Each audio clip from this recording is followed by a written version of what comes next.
이야기는 어둡고 위협적인 성에서 시작된다. 마왕은 세상을 정복하기 위한 준비를 하고 있다. 그를 위해 그는 4명의 악마 장군, 인페르노의 알만드라, 폭풍의 실피드, 대지의 방어자 노움, 그리고 마침내 가장 냉소적이고 영혼 없는 일본의 저임금 셀러리맨을 소환한다. 다누스키는 자신의 회사에서 하찮은 셀러리맨으로 일하기 시작했지만 그는 희망을 품고 있었고 언젠가는 승진할 것이라고 확신했다. 하지만 다누스키가 회사를 위해 열심히 일하는 동안 동료들은 모두 사장에게 아부를 하느라 바빴고 결국 그들은 승진을 했고 다누스키는 다른 나라로 파견되어 확장 작업을 하게 되었다. 도착하자마자 다누스키는 자금이 없어서 아무것도 진행되지 않고 있다는 것을 알았다. 그는 필요한 장비를 구입할 수 있도록 더 많은 자금을 승인해달라고 사장에게 설득하려 했지만 그건 돈이 들기 때문에 사장은 거부하고 그가 돈을 낭비했다고 소리쳤다. 현지인들은 필요한 도구가 주어지지 않으면 일에 관심이 없었기 때문에 떠나버렸고 다누스키는 결국 모든 일을 혼자 해야 했다. 하지만 혼자서 열심히 일하는 다누스키를 보고 현지인들은 영감을 받아 곧 그를 도와주기 위해 돌아왔다. 그가 모든 것을 갖추고 운영을 시작하던 중 상사에게 전화가 왔고 처음에는 그의 노력이 드디어 인정받고 보너스를 받을 것이라 생각했다. 하지만 그는 완전히 잘못 생각했다. 피자 파티조차 열어주지 않았다. 그가 힘들게 일한 대가로 받은 것은 더 많은 일이었다. 그들은 그를 다른 나라로 전근시켜 별도의 확장 프로젝트에 투입하기로 결정했다. 이 시점에서 다누스키는 자신의 인생 선택에 의문을 품기 시작했다. 그는 자신이 분명히 자신을 신경 쓰지 않는 회사 때문에 인생을 낭비하고 있다는 것을 깨달았다. 하지만 그의 존재에 대한 두려움에 정신이 팔린 사이 그는 주변을 주의하지 않아 모페드 군에게 치이고 말았다. 이것이 그가 여기까지 오게 된 경위를 설명해 주지만 다누스키는 그가 소환된 것이 실수라고 생각한다. 그가 소환된다는 것은 명백히 그 같은 사람을 소환할 의도가 아니었기 때문이다. 하지만 악마 군주는 그의 이름을 부르며 그를 새로운 해외 관리자이자 소환하기 위해 여기로 불렀다고 말한다. 그는 다누스키가 쏟아온 모든 노력을 담은 광범위한 보고서를 받았고 그는 회사의 해외 지사에 배정되어 현지 언어를 배우고 지역 주민의 신뢰를 얻어 새로운 사업을 성공적으로 운영했습니다. 그래서 악마 군주는 다누스키가 자신의 4명의 엘리트 장군 중 한 명으로 완벽한 후보라고 생각합니다. 다누스키는 그동안 자신이 해온 모든 노력을 인정받은 것이 처음이라 기쁘지만 악마 장군의 직책을 수락하는 것에 주저합니다. 그건 본질적으로 인류를 배신하는 것이기 때문입니다. 하지만 악마 군주는 그 직책이 완전한 근로자 복지와 함께 제공된다고 언급하자 다누스키는 악마군에 가입하는 것이 나쁜 생각이 아니라고 생각하게 됩니다. 게다가 악마 군주는 실제로 근로자의 권리를 존중하기 때문에 다누스키가 원하지 않으면 그 직책을 강요하지 않을 것입니다. 이 모든 것이 다누스키가 가입하고 싶게 만들고 그는 예전 회사에서 항상 쓰레기처럼 대우받았던 것을 떠올립니다. 그는 자신 같은 쓰레기가 그렇게 중요한 일을 할 자격이 없다고 생각합니다. 그래서 그는 악마군주의 제안을 거절할 것 같지만 그 전에 악마군주가 그가 예전 회사에서 대우받은 방식이 그의 가치를 결정하게 해서는 안 된다고 외칩니다.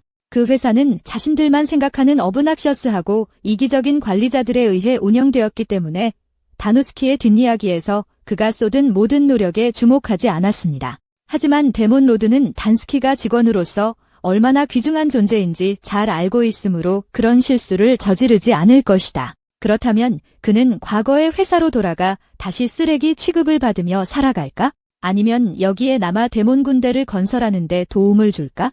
단스키는 아직 받아들이기에 조금 망설이고 있지만 갑자기 알만드라가 인간이 데몬 군대에 있어야 한다는 아이디어에 반대한다고 말한다.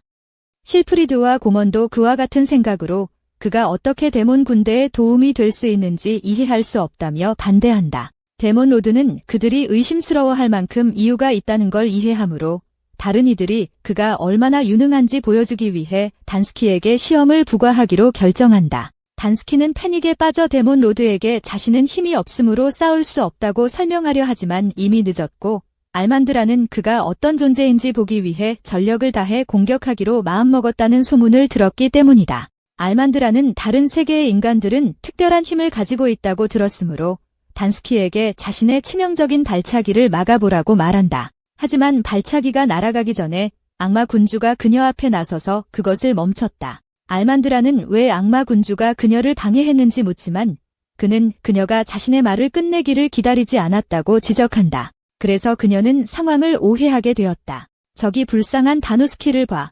그는 너무 무서워서 충격에 기절했어. 다른 사람들은 알만드라가 그렇게 열심히 하지도 않았기 때문에 놀란다. 그래서 다누스키가 그런 공격에 기절하다니 그가 그냥 평범한 인간처럼 보이게 만든다.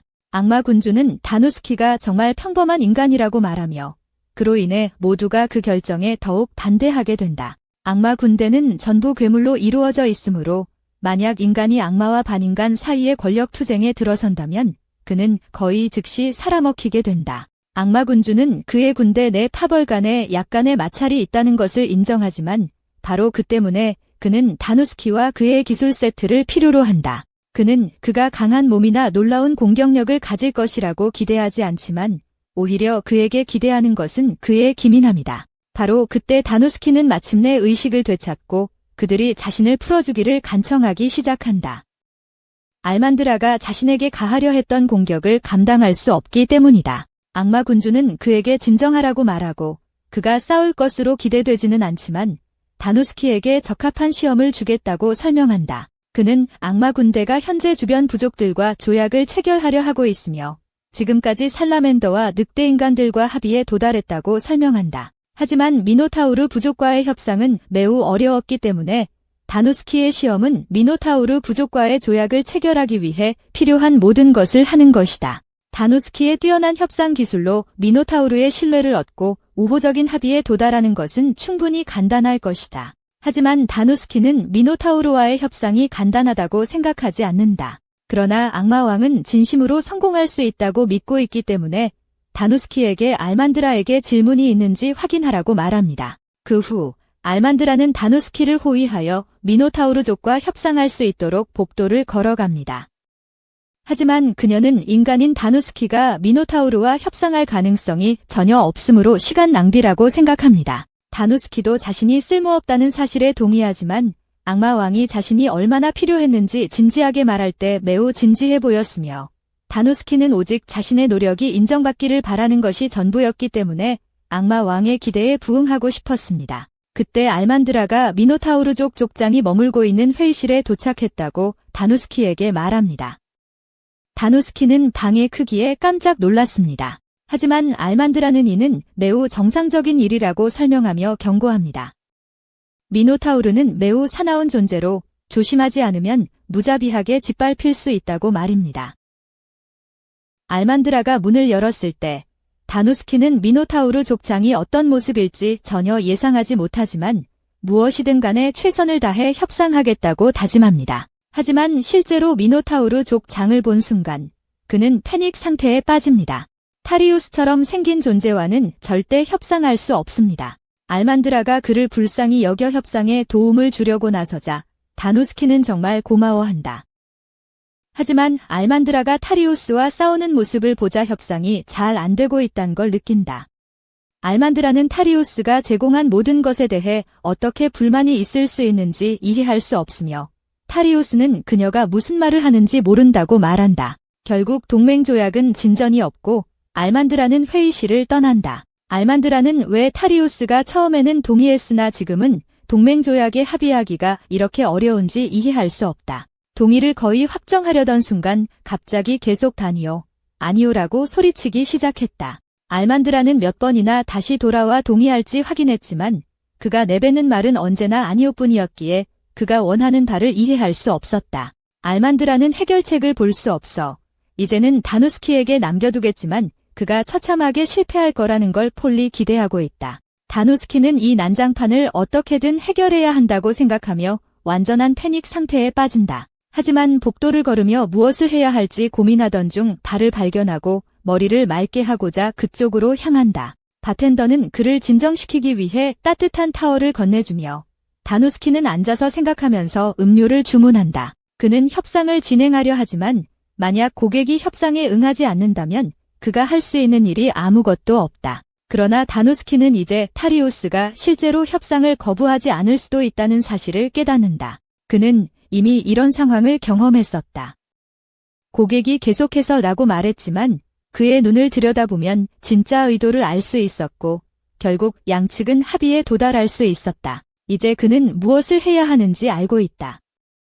음료를 마무리하고 사업가로서 해야 할 일을 하기 위해 밖으로 나간다. 한편 알만드라는 악마 군주의 보좌실로 돌아와 타리우스와의 대화에 대한 보고를 하고 있지만 의미 있는 돌파구는 나오지 않았다.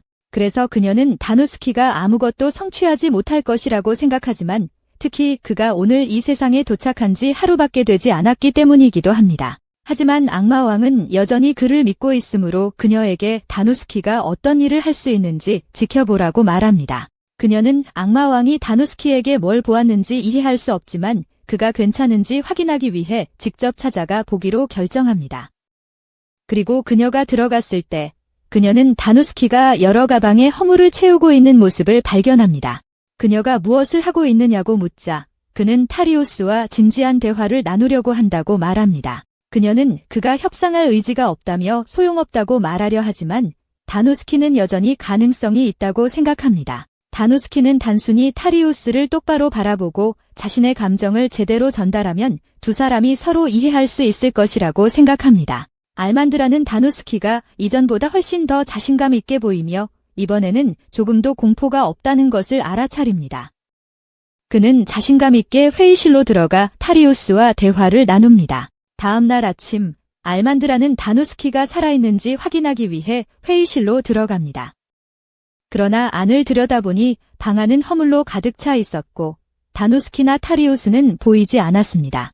처음에 그녀는 협상이 실패해서 큰 싸움이 벌어진 것이라고 생각하지만 그때 다누스키가 들어와서 모든 것이 괜찮다고 말합니다. 그럴 경우 그녀는 왜 그들의 신성한 악마성에 건초가 가득한지 그리고 더 중요한 것은 타리우스가 어디로 갔는지 알고 싶어 합니다. 다누스키는 타리우스가 현재 악마 군주와의 계약을 마무리하고 있다고 말하지만 알만드라는 다누스키가 단 하룻밤 만에 그를 동의하게 만들었다는 것을 믿을 수 없습니다. 그는 단순히 타리우스를 잘 알기 위해 시간을 들였고 그것이 협상 과정을 정말 쉽게 만들었다고 설명합니다. 알만드라는 타리우스가 계속해서 아니라고 외치고 있어서 협상을 거부하는 것이라고 생각했지만 실제로는 다누스키가 협상이 잘 진행되고 있다고 생각했습니다.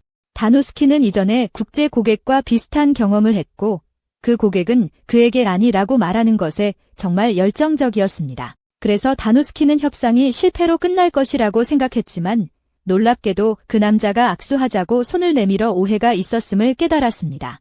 타리우스에게도 같은 일이 적용되었고 그래서 다누스키는 미노타우르 문화에 대해 조금 조사해보았고 미노타우르가 다른 사람의 집에 갈 때 항상 건초를 가지고 가서 침대로 사용한다는 것을 알게 되었습니다.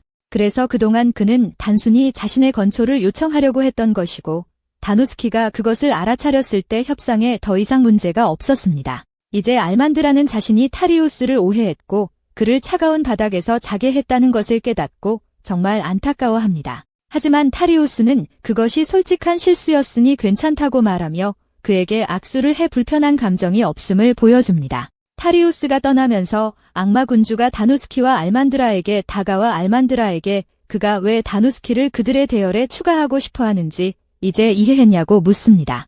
알만드라는 다누스키가 협상에 정말 능숙하다는 것을 인정하고 그가 악마 군주의 시험을 통과했기 때문에 악마 군주는 그를 자신의 4명의 장군 중 한 명으로 공식적으로 임명하며 그의 팔의 직위의 상징으로 팔찌를 씁니다. 그리고 다누스키에 대한 새로운 존경의 표시로 알만드라는 그에게 정식으로 자기소개를 하고 새로운 친구로서 함께 일하기를 기대한다고 말합니다. 이야기는 계속되고 다누스키가 드디어 악마 장군 중 한 명으로서의 역할에 적응하기 시작하는 모습을 보게 되며 자신만의 사무실과 지지하는 상사가 있다는 것이 좋지만 이곳은 여전히 익숙해져야 할 곳입니다. 그가 이제 공식적으로 악마 장군 중 한 명이 되었으므로 다른 이들에게 정식으로 자기소개를 해야겠다고 생각하고 실피드의 방으로 가서 문을 두드립니다. 놀랍게도 문을 연 사람은 여자아이였고 그녀는 그가 무엇을 하러 왔는지 묻자 단스키는 실피드를 만나러 왔다고 말했다.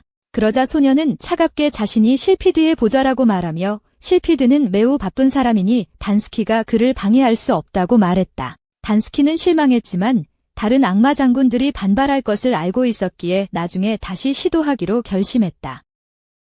하지만 그가 떠나기 전에 알만드라가 그에게 다가와 중요한 말을 해야겠다고 했다. 악마 군주에게서 단스키에게 새로운 임무가 생겼다. 그래서 단스키는 즉시 그를 만나 그가 진행 중인 협정에 대해 알게 된다. 악마 군대의 힘을 증강시키기 위해서는 주변 반인형 국가들의 지원이 필요하고 이들 국가 중에서도 오크 부족은 특히 영향력이 컸다. 오크 부족은 악마 군대와 맞먹는 군사력을 가지고 있으며 만약 적대 관계가 된다면 악마 제국에 큰 위협이 될 수 있었다. 그 이유로 악마 군주는 그들과 합병 협상을 해서 양측의 힘을 결합하려 한다. 하지만 오그들은 협상하기가 유명하게 까다로워서 아직 아무런 결정도 내려지지 않았어. 그러나 다누스키가 이 일을 맡고 있으니 악마 군주도 그가 오그들과 합의를 이끌어낼 수 있을 거라 확신하고 그에게 이 문제에 대해 전권을 부여했어. 다누스키는 악마 군주가 자신을 이렇게 신뢰하는 것이 기쁘지만 만약 혼자 간다면 오그들에게 죽을 위험이 크므로 알만드라가 그를 오그 부족까지 호위하겠다고 자원에 나섰어. 그러나 그 전에 다누스키는 놈과 만나고 싶다고 말하는데 그녀는 악마 군대의 반인형 부서를 담당하고 있으며 오그들에 대한 귀중한 정보를 제공할 가능성이 크기 때문이야. 알만드라는 다누스키가 맞는 말이라고 생각하지만 그녀는 놈과 절대로 가까이 가지 않으려고 한다. 그녀는 놈과 세대적 불화를 겪고 있기 때문이야. 그래서 대신 그녀는 데너스키와 놈이 이야기하는 동안 마차들을 확인하러 갈 거라고 말했어.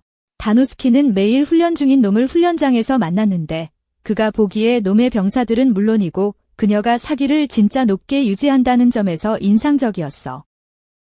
훈련이 끝난 후 그녀는 다누스키에게 돌아서서 무엇을 원하냐고 물었어. 다누스키는 그녀에게 오그족에 대해 알고 있는 것이 있는지 묻고 있지만 그녀는 별로 모르고 있다. 하지만 그녀는 다누스키에게 그들의 지도자 오그가 대화하기 매우 까다로운 사람이라고 말하며 그가 그와 협상하는데 어려움을 겪을 것이라고 경고한다. 이 문제에 대해 그녀가 도울 수 있는 것은 거의 없으며 무엇보다도 알만드라와 함께 일하고 싶지 않으므로 그녀는 다누스키에게 이곳에서 벗어나게 해달라고 요청한다. 다누스키는 알만드라가 자신 뒤에 서 있다는 사실조차 몰랐으므로 그는 왜 그녀가 여기 있고 왜 화가 난 것인지 묻는다. 알만드라는 이미 마차를 확인했으므로 걱정되는 다누스키를 위해 온 것이지만 고블린을 보고 나서는 감정을 더 이상 참을 수 없어 두 사람이 싸우기 시작한다.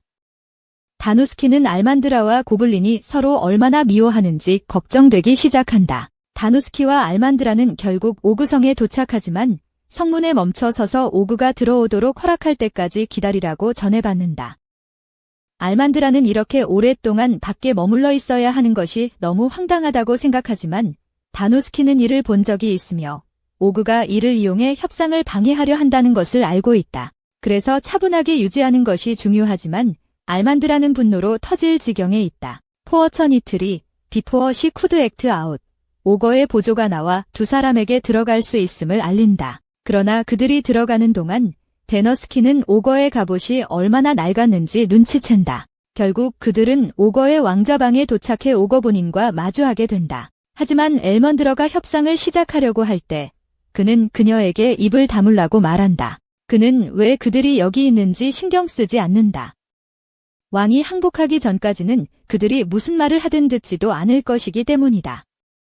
물론 그렇게 되면 그들은 들어줄지도 모른다. 하지만 그들의 우두머리, 악마 군주를 죽여야 한다는 조건이 달라야 한다. 엘먼드러는 오거가 내뱉은 거짓말의 수준에 믿기 힘들어하고 바로 폭발하려고 한다. 하지만 데너스키는 그녀의 손을 잡고 폭력적인 반응은 오히려 오거가 바라는 바라고 진정하라고 말한다. 그 후 데너스키는 가장 예의 바른 비즈니스맨 같은 목소리로 오거에게 자신과 엘먼드러가 밖에서 짧게 이야기를 나누고 올 테니 기다리라고 말한다. 밖에서는 알만드라가 모든 분노를 터뜨리고 오그가 그런 말을 했다는 사실에 분노하며 그의 존재 자체를 저주한다. 그녀는 다시 안으로 들어가 오그를 부수어버리겠다고 완전히 준비되어 있지만 단스키는 그녀를 진정시키고 그의 자극에 반응할 수 없다고 말한다. 그게 바로 오그가 원하는 바이기 때문이다. 그는 고의적으로 화를 내게 만들기 위해 그런 말들을 하고 있으며 그들이 장면을 벌여 협상이 깨지기를 바라고 있다. 그렇게 해서 그는 직접 협상을 거부하는 대신 두 사람에게 실패의 책임을 돌릴 수 있다.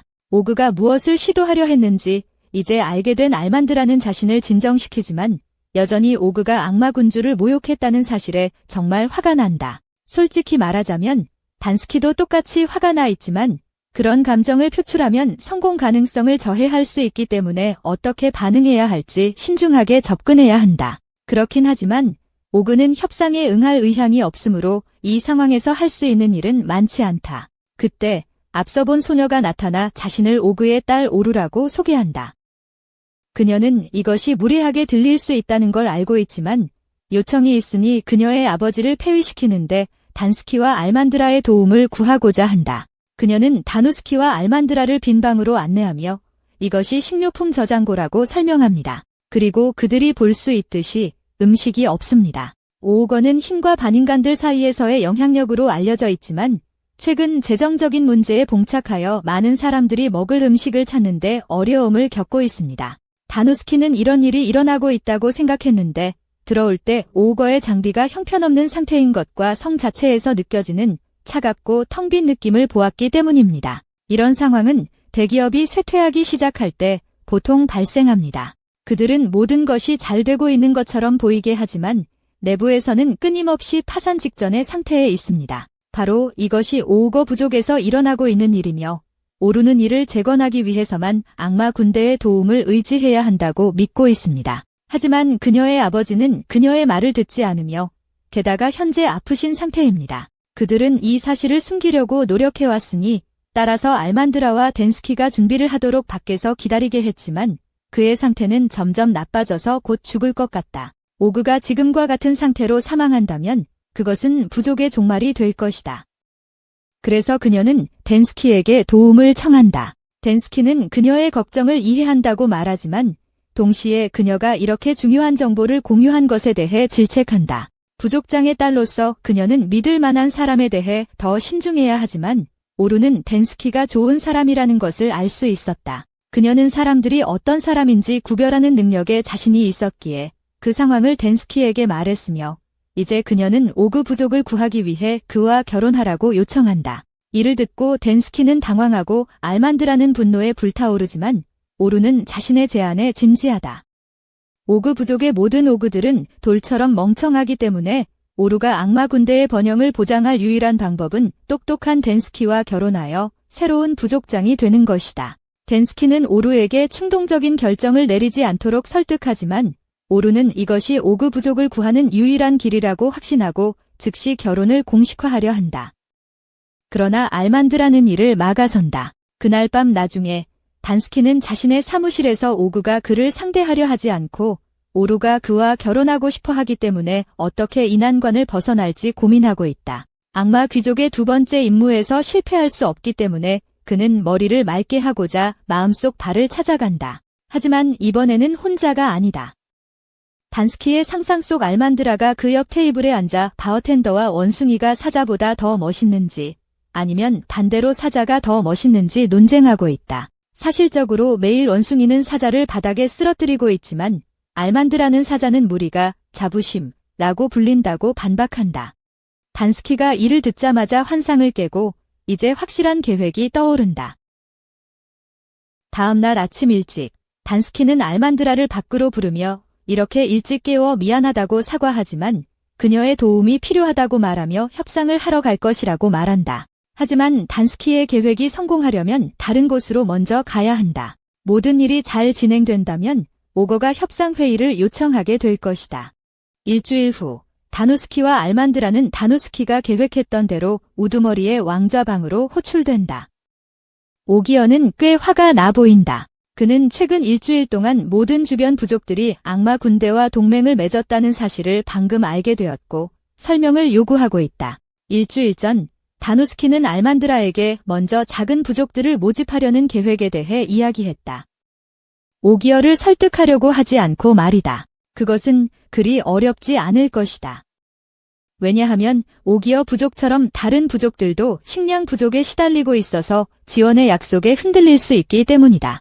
알만드라는 다누스키의 계획을 이해했지만 오기어를 협상 테이블로 강제로 이끌어내는 방식이 이렇게 잘 통할 것이라고는 예상하지 못했다. 다누스키의 전략은 그가 지구에서 제품을 판매할 때 해야 했던 것에 기반하고 있었다. 그가 큰 기업에 직접 접근하려고 하면 보통 거절당하곤 했다. 그래서 그는 먼저 모든 작은 기업들에게 마케팅을 하고 그들에게 자신의 제품을 판매하기로 결정했다.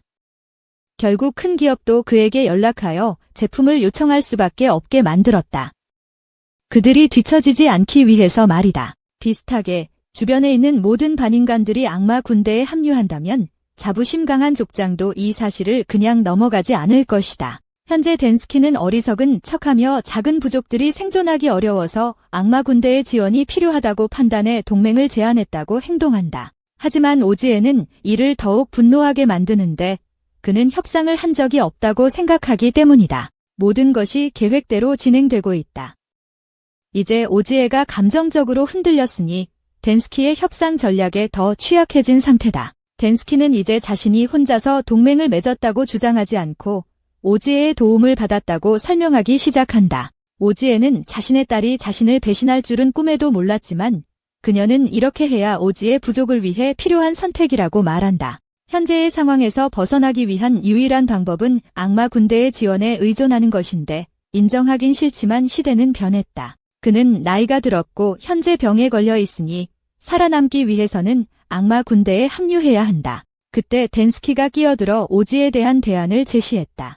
악마 군대에 합류하는 대신 평등한 파트너십을 형성할 수 있다. 솔직히 말해서 덴스키는 그냥 막말로 아무거나 짓거렸는데 계약 내용은 전혀 바뀌지 않았다. 하지만 만약 그가 평등한 파트너십이라고 말한다면 고귀한 오지의 족장도 더 쉽게 받아들일 것이다. 예상대로 오지는 그 아이디어에 반대하지 않는 듯 보이나 잠시 생각해보라고 요청한다. 며칠 후 알멘드라가 덴스키의 사무실로 달려와 좋은 소식을 전한다. 알멘드라는 오지가 악마 군대와의 동맹에 동의했다고 덴스키에게 말하며 이는 좋은 소식이라고 한다. 하지만 현재 덴스키는 더 중요한 문제가 있다. 악마 군주가 그에게 조수를 고르라고 말했기 때문에 그는 적합한 사람을 찾기 위해 며칠 동안 지원서를 검토해왔다. 솔직히 알멘드라가 매우 신뢰할 수 있기 때문에 그녀를 고르고 싶지만 알멘드라는 이를 단단히 데이너스키가 청혼하는 것으로 오해하고 약간 부끄러워한다. 그때 문을 두드리며 누군가 찾아왔으니 데이너스키가 누군지 확인하러 가보니 우루가 있었다. 그녀는 오크족 대표로 동맹을 맺은 악마 군대에 참석하기 위해 왔다고 말하며 그의 도움 덕분에 아버지가 훨씬 더 외교적이 되었다고 감사하다고 전했다. 그녀는 은혜를 갚기 위해 무엇이든 할 준비가 되어 있으며 무엇이든이라고 한 만큼 데이너스키는 그녀가 자신의 개인 조수가 되기를 원하는지 묻는다.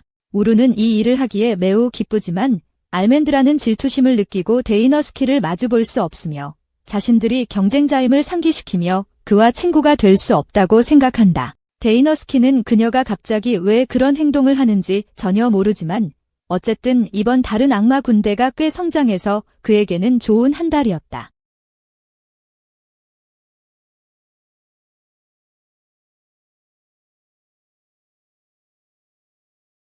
하지만 성장할 때마다 위험도 증가하니 모두 경계를 늦추지 않아야 해. 이야기는 계속되고 우리는 우루가 다누스키에게 그가 준 첫 번째 과제를 이미 끝냈다고 말하는 장면을 봐. 그녀는 몇몇 반인반공 부족과의 협상을 마쳤고 다누스키가 가르쳐준 전략을 사용했어. 바로 그때 그녀는 그가 오거 부족과의 동맹으로 공로를 인정받아 공로상을 받게 될 것이라고 밝혀. 이건 큰일이고 시상식도 있을 거야. 다누스키는 이전에 상을 받아본 적이 없고 그게 얼마나 좋을지 상상해봐. 그의 비현실적인 꿈은 점심을 가져온 알멘드라에 의해 방해받아. 하지만 수프는 별로 좋지 않아. 왜냐하면 다누스키가 별로 좋아하지 않는 짐이라는 작물로 만들어졌거든. 우루가 그의 일을 일부 맡아주면서 다누스키는 이 새로운 세계에 대해 배울 시간이 더 생겼다. 그에게 별로 먹음직스럽지 않은 이 수분이 많은 짐죽은 사실 마계 군대의 주식이다. 다누스키는 조용히 한 번이라도 고기를 먹고 싶다고 소망하고 알멘드라는 그를 써마우 듣게 된다. 그녀는 사냥을 갈 시간이라고 선언하지만 다누스키는 그들이 그가 원하는 고기를 직접 잡아야 한다는 사실에 충격을 받는다. 숲에서 다누스키는 마법의 짐승을 찾는 것에 공포를 느낀다. 알멘드라는 이 지역에 짐승이 있다는 보고와 여기 사는 5 오크가 잡아먹혔다는 소식을 받았다. 분명 다누스키는 이에 준비가 되어 있지 않지만 알멘드라는 그에게 이 세계의 자연 법칙을 상기시킨다. 즉, 약자는 단순히 잡아먹힌다는 것이다. 일반적으로 이 지역의 오크들은 스스로 문제를 해결할 수 있지만 이번에는 그 2명도 도움을 줘야 해. 그 생물이 너무 강하니까. 다누스키는 지옥의 악마들이 먹는 이유를 상기하며 물수풀을 먹는다. 그들은 음식을 살 여유가 없으니까. 그리고 마법적인 생물을 다루어야 한다는 것도 이 세상이 예상했던 것보다 더 큰 문제들로 가득 차 있음을 알게 해준다. 그때 알멘드라가 공격받았을 때 오크들이 캐던 귀중한 버섯을 발견한다. 그녀의 계획은 그곳에서 기다리며 짐승이 나타나기를 기다리는 것이었지만 오래 기다리지는 않았다. 지옥의 호구가 나타나고 다누스키는 기괴한 소리를 듣고 놀라워한다. 알멘드라는 그것이 경고임을 설명하고 그녀는 아들에게 뒤에 서 있도록 말한다. 알멘드라는 짐승에게 파괴적인 발차기를 날리고 다누스키는 그녀가 경험 많은 전사임을 알 수 있다. 짐승은 알멘드라에게 돌멩이들을 던지며 분노를 표출하고 단스키는 그것이 얼마나 자연의 힘에 가까운 존재인지 놀라워한다. 그는 알멘드라가 그 공격을 피하는 것만으로도 대단하다고 인정하지만 그녀가 매우 중요한 것을 놓치고 있다는 걸 알고 있다. 그녀의 공격 방식은 던전 탐험에서 좋을 수 있지만 현재 그들의 목표는 먹을 것을 구하는 것이다. 그녀가 부족한 것은 치명상을 입힐 수 있는 능력이다. 이 돼지는 자연적으로 강한 뿔, 날카로운 발톱, 그리고 강력한 이빨로 무장한 살상 기계라. 반면 인간형 존재들은 그런 모든 것이 없고 비교적 약하다. 그들의 살상 능력은 매우 낮기 때문에 그들은 다양한 무기를 만들어낸 것이다. 그들은 자신들이 부족한 살상 능력을 외부에서 찾았다. 그는 알멘드라가 이것을 깨달았을 것이라고 확신하지만 그녀가 왜 무기를 가져오지 않았는지 이해할 수 없다. 다행히도 알멘드라는 자신의 힘이 통하지 않는다는 것을 깨닫고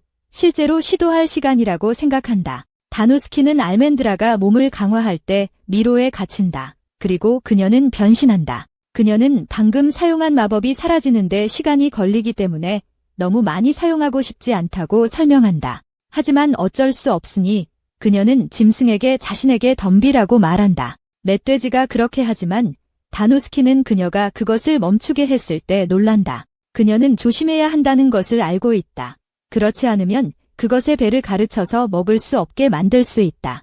이 때문에 그녀는 공중에서 그것의 목을 꺾는 미친 동작을 한다. 멧돼지는 완전히 패배하고 다누스키는 악마들이 실제로 무엇을 할 수 있는지 보고 충격을 받습니다. 알멘드라는 이제 축제를 시작할 때라고 선언하지만 다누스키는 방금 본 일 때문에 별로 식욕이 없습니다. 후에 오크들은 알멘드라에게 감사를 표하고 그녀는 그들이 모두 함께 축제를 즐길 것이라고 말합니다. 다누스키는 그들이 자신들과 비슷한 짐승을 먹는 것에 이렇게 행복해하는 것이 믿기지 않으며 오크 중 한 명은 이미 짐승을 분해하기 시작했습니다. 다누스키는 알멘드라가 요리할 수 있다는 것에 감명을 받으며 그녀는 이 나라 최고의 고기 요리를 보여줄 계획입니다. 다누스키가 이 세계에 온 이후로 먹었던 것은 짐죽밖에 없어서 그는 고기를 먹기를 기다릴 수 없습니다. 악마 소녀는 그녀가 불 위에서 요리할 것이라고 설명하자 다누스키는 그녀가 그릴을 사용할 것이라고 상상합니다. 하지만 사실 그녀는 전혀 그런 생각이 아니었고 그냥 파이어볼로 요리할 뿐입니다. 전혀 먹음직스럽지 않아 보이고 다누스키에게는 신비로운 탄 물체처럼 보인다. 알멘드라는 그가 시식해보라고 고집하고 다누스키는 그 맛이 얼마나 끔찍한지 호러파잇한다. 그가 한 입 베어 물짜 쓴맛과 강한 맛이 그의 입안에 퍼졌다. 기름진 육즙이 흘러나와 그의 입안에 달라붙었다.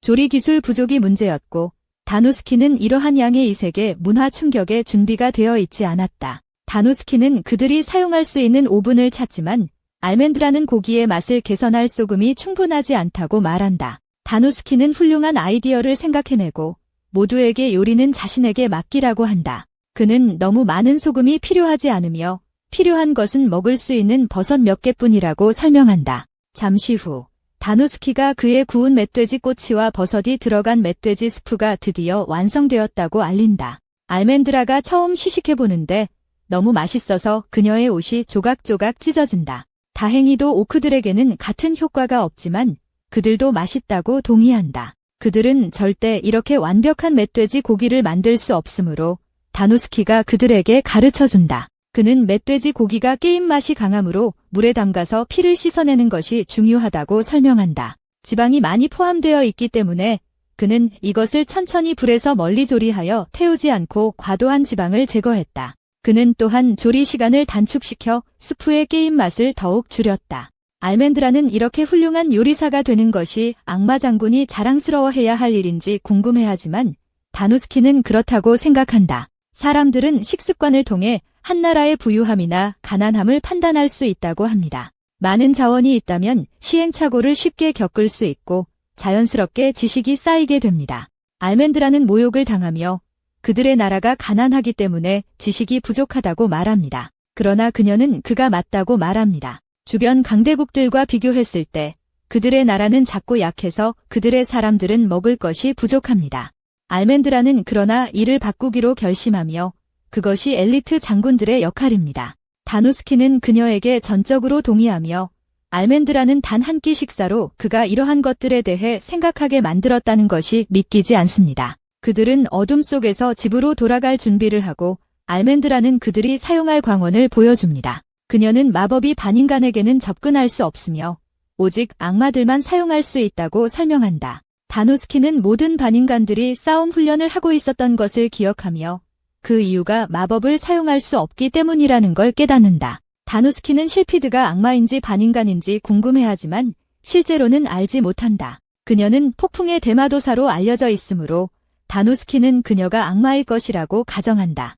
어떤 이유에서인지 실피드는 엘리트 포럼 회의에 참석하지 않으며 유일하게 원격으로 참여한다. 집으로 돌아가는 길에 다누스키는 그녀의 마법의 인상을 받지만 그녀가 불편하다고 말했던 걸 기억한다. 그녀는 마법으로 자신의 몸을 변화시키지만 정상으로 돌아오는 시간이 단점이다. 천재적인 다누스키는 처음부터 무기를 장착하는 것이 더 효율적일 것이라고 설명한다. 요리와 마찬가지로 오븐을 미리 예열하면 음식이 타는 것을 방지하는 데 도움이 됩니다. 다누스키는 그녀의 밝고 노출이 많은 옷을 더 보호적인 갑옷으로 바꾸는 것이 더 합리적일 것이라고 덧붙입니다. 하지만 이는 잘못된 말이 되는 것이며 알만드릭은 매우 진지해집니다. 다누스키가 맞을 수도 있지만 그녀는 깊이 상처받습니다. 설명 없이 그녀는 다누스키가 여기 남아있고 아침에 오크 호이와 함께 악마의 성으로 돌아갈 것이라고 말합니다. 다누스키는 그 이유를 이해할 수 없지만 그는 단순히 그녀의 신뢰를 얻은 후 실망시키고 말았다고 말합니다. 처음 예상했던 대로 다누스키는 결국 다른 세계에서 온 인간일 뿐입니다. 그의 효율적인 사고는 악마와는 전혀 맞지 않습니다. 알만드라가 떠나지만 우리 아이는 자신이 무엇을 잘못했는지 여전히 이해하지 못하고 있다. 다누스키는 그녀를 쫓아가 사과해야 한다고 결심한다.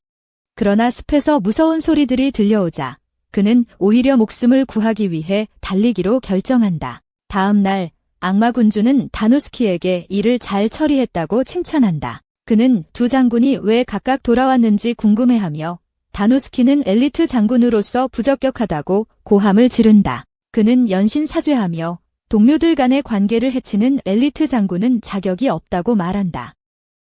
그는 책임을 전적으로 지겠다고 다짐하며 그 방법으로 자신의 직위를 수행하겠다고 말한다. 그러나 악마 군주는 신경 쓰지 않고 다누스키에게 악마 소녀와 사이를 바로잡으라고 말한다. 밖에서는 다누스키가 무엇을 잘못했는지 생각하려 하지만 그의 유일한 단서는 그녀가 어떤 말을 했는데 그것은 효율적인 사고가 악마와 양립할 수 없다는 것이었다. 지금까지 다누스키는 이 세계에서 두 종족을 봤다. 악마와 반인간들. 여기 오기 전까지만 해도 다누스키는 악마들이 지적으로 보였고 오크처럼 반인간들은 순수한 본능에 가까운 존재라고 생각했다. 하지만 이 세상에서는 그것이 정반대였다. 악마들이 더 많은 피부를 드러내며 훨씬 더 광기 어린 모습을 보여줌으로써 명확히 드러난다. 옷차림은 시대, 문화, 그리고 사고방식까지 많은 것을 나타낸다. 다누스키는 그녀의 사고 과정이 무엇인지 궁금해하며 그녀가 마법에 대해 가지던 자부심과 연결시킨다. 다누스키는 답을 찾기 위해 역사책을 필사적으로 찾아보았고 결국 그것을 발견한다. 결국 악마들에게 아름답게 다져진 몸은 자부심의 원천이다. 강한 몸이 자신의 마력을 증가시키는 데 필요하기 때문이다. 그들이 강해질수록 더 많은 마력을 가지게 된다. 다누스키는 이것이 왜 악마들이 헐렁한 옷을 입는지 깨닫는다. 그들의 마력과 자부심을 과시하기 위함이다. 그가 잘못된 점을 깨닫자 그는 경악한다. 그녀에게 더 많은 갑옷으로 가리라고 말함으로써 그는 사실 그녀가 악마로서의 정체성을 거부한 것이었다. 문화에 대한 완전한 오해였고 타리우스와의 관계에서 기억했어야 할 것이었다. 다누스키는 이 세상의 진리를 깨닫게 되었지만 알만드라와의 문제를 어떻게 해결할지 전혀 알 수 없었다. 다른 곳에서 오루루는 뭔가에 놀라고 그녀는 그것이 악한 신이라 생각하지만 실제로는 매우 화가 난 알만드라였다. 알만드라는 다누스키가 자신을 미워한다고 소리치며 무엇을 해야 할지 몰라 울부짖는다. 그녀는 오루루의 품에서 울며 다누스키가 자신의 부서진 몸을 칭찬하지 않았다고 말한다. 오루루는 그녀를 달래며 다누스키의 가치관이 그들의 것과 다르다는 걸 설명해준다. 그는 피부를 드러내는 것을 좋은 일로 여기지 않지만 알만드라는 그런 생각이 무척 우습다고 말한다. 그녀는 다누스키가 자신을 어떻게 생각하는지 궁금해하며 오루루는 단순히 그가 플롯을 발전시키는 데 중독된 것으로 보인다고 말한다. 알만드라는 깜짝 놀라 자신이 지금까지 시도했던 모든 방법들이 오히려 자신에게 반대 효과를 가져왔음을 깨닫는다. 그녀는 자신이 저지른 큰 실수를 받아들이기 힘들어하며 오루루에게 조언을 구한다. 오루루는 다누스키가 그녀가 일을 시작할 당시 자신에게 한 말을 설명한다. 다누스키는 자유롭게 행동하고 실수를 두려워하지 말라고 말했다. 그녀는 너무 많은 걱정을 하는 성향이 있었기에 그는 그녀가 자유롭게 일하고 모든 것을 그와 이야기하도록 원했던 것이다. 이것은 그녀로 하여금 그를 신뢰할 수 있음을 깨닫게 하고 알만드라도 마찬가지라는 것을 알게 한다. 신비한 바로 돌아온 다누스키는 완벽한 식사를 즐기고 있는데 그는 충분히 먹을 수 없을 정도로 맛있다며 요리사에게 감탄한다.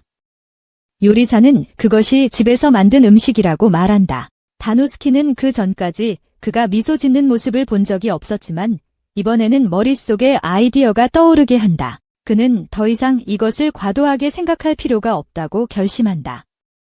사람의 문화를 이해하는 것은 중요하지만 그것보다 더 중요한 것이 있다. 우리 두 영웅은 서로를 찾기 위해 서둘러 마침내 만난다. 다누스키는 가장 중요한 것이 자신의 감정을 솔직하게 전달하는 것임을 깨달았다. 다누스키는 시간을 낭비하지 않고 알만드라의 몸이 정말 놀랍다고 소리친다.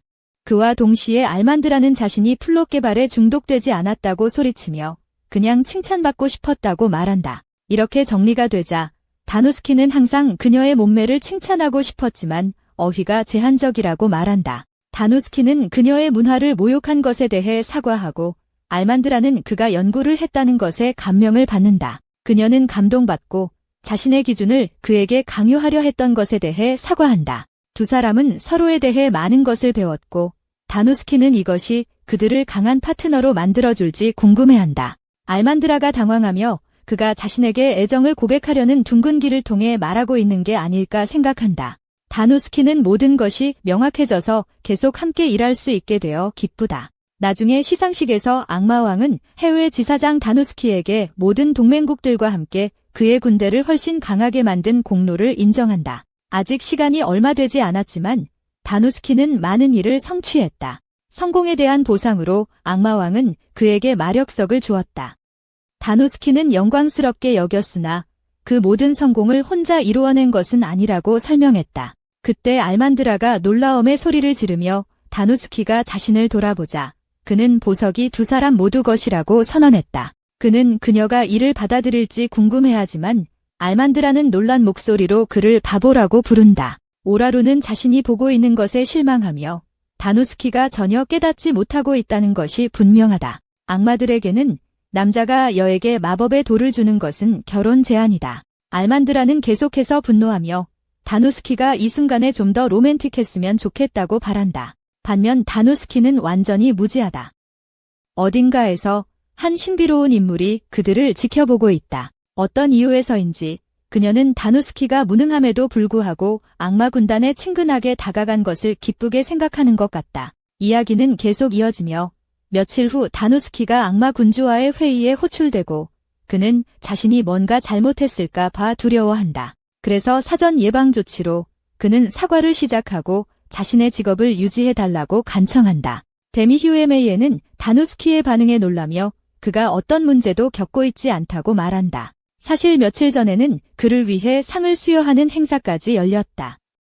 그는 자신의 직무를 얼마나 잘 수행하는지에 대해 말이다. 그렇지만 데몬 로드는 다누스키와 논의할 일이 있다고 말한다. 그는 다누스키에게 반인간과 악마 군대의 관계에 대해 어떻게 생각하냐고 묻는다.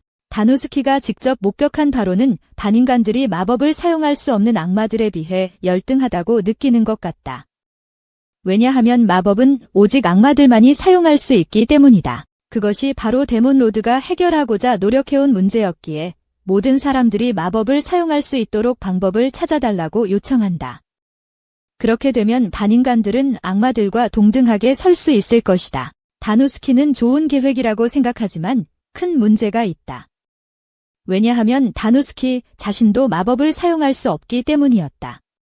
그렇다면 어떻게 모두가 마법을 사용할 수 있도록 해야 할까? 데몬 로드는 이 과제가 만만치 않음을 깨닫지만 그는 다누스키에게 마법석을 선물했으며 그에게 이를 통해 임무를 성취하도록 결정할 권한을 주었다. 하지만 혼자서는 할 수 없으니 악마왕은 마법 전문가를 배정해 도와주게 했다. 그 전문가는 실피드이며 악마왕은 다누스키에게 실피드가 마법에 있어 정말 뛰어나다고 확신한다고 말한다. 하지만 다누스키는 여전히 조심해야 한다.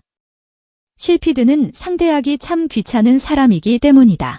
다누스키는 이해했다고 답하고 악마왕의 보좌 의자방에서 실피드를 찾아 나서는데 이때 알만드라가 울타리 뒤에서 그를 지켜보고 있다. 지난 며칠 동안 알만드라는 가능한 한 모든 기회를 놓치지 않고 다누스키를 스파이처럼 지켜보았다. 그 이유는 그의 작업 진행 상황을 알고 싶었기 때문이기도 하지만 또한 며칠 전 다누스키로부터 구혼 제안을 받았을 때의 설렘 때문이기도 하다. 다누스키는 곧 실피드의 방에 도착하여 문을 두드리지만 대답하는 사람은 벨린다가 있었고 실피드는 지금 여기 있지 않으니 나중에 다시 오라고 말한다. 그녀는 문을 닫으려 하지만 다누스키는 발을 문에 걸어놓고 꾸역꾸역 들어오겠다고 고집을 부린다. 알만드라는 모든 것을 목격했고 이미 자신의 제안을 받은 상태에서 다른 여자와 플러팅하는 다누스키를 보며 화가 난다. 한편 실피드의 방 안에서 벨린다는 다누스키에게 실피드가 없으니 떠나라고 설득하려 하지만 그는 벨린다가 사실 실피드라는 것을 알고 있어 그 이야기를 믿지 않는다. 벨린다는 이를 부인하려 하지만 다누스키는 그녀가 거짓말하고 있다고 믿을 두 가지 이유가 있다. 첫째, 그는 모든 악마 군대 고위 관료의 명단을 외우고 있으며 벨린다라는 이름은 없다. 둘째로 악마 군주가 이미 그녀를 밀고 하여 다누스키에게 그녀가 이를 피하기 위해 변장을 좋아한다고 말했다. 실피드는 명백히 들켰고 그녀는 다누스키가 자신에 대해 옳다는 것을 인정하지만 여전히 왜 자신의 조수인 척하는지 이해하지 못한다. 실피드는 단순히 모두가 자신의 진짜 정체성을 알게 되면 그녀에게 많은 일을 시킬 것이고 그녀는 이를 싫어한다고 설명한다. 그렇긴 하지만 다누스키는 그녀와 논의해야 할 일이 있으므로 실피드에게 마법 도구에 대해 이야기할 시간을 줄 수 있는지 묻는다. 하지만 실피드는 악마 군주의 직접적인 명령이라 하더라도 노력을 요구하는 어떤 일도 할 수 없다고 단호하게 거절한다. 게다가 그녀는 이미 과거에 그런 것을 만든 적이 있으므로 지금 다시 만들 이유가 없다. 다누스키는 실피드가 과거에 마법 도구를 만들려 했던 사실을 전혀 모르고 그가 꽤 관심이 있어 보이자 그녀는 그의 발명품을 보여주기로 결정한다. 그녀는 어떤 물체를 꺼내며 다누스키에게 그것이 마법이 쉽게 흐를 수 있게 해주는 광물 기반으로 만들어졌으며 그 위에 마법석 조각들이 얹어 있다고 알린다. 이 구조로 인해 모든 종류의 마법을 사용할 수 있으며 이것은 다누스키가 찾고 있는 것과 정확히 일치하므로 그는 실피드에게 대량 생산할 수 있는 허락을 요청한다. 실피드는 그가 원하는 대로 할 수 있다고 말하지만 이 프로토타입을 만드는데 5천만이 필요하므로 대량 생산을 위한 엄청난 재정 계획이 필요할 것이라고 경고한다. 결국 이 장치는 고급 마법석을 사용하여 제작해야 하므로 당연히 제작 비용이 많이 들 수밖에 없다. 다누스키는 이러한 것들이 얼마나 비싼지 알게 된 후 여전히 충격을 받았고 실피드가 이들을 생산하지 않은 이유를 이제 이해하지만 그는 포기할 수 없으므로 그녀에게 장치가 시전할 수 있는 마법의 수를 줄일 수 있는지 묻는다. 실피드가 그에게 말한 바에 따르면 이 장치는 여러 종류의 마법을 시전할 수 있도록 고급 마법석을 필요로 하므로 그는 이를 단일 주문으로 제한할 것을 제안한다. 실피드는 그렇게 생각해본 적이 없어서 흥미로워하고 조금 생각해본 후 장치를 하나의 주문으로 제한하면 비용이 크게 줄어들 것이라고 확인합니다.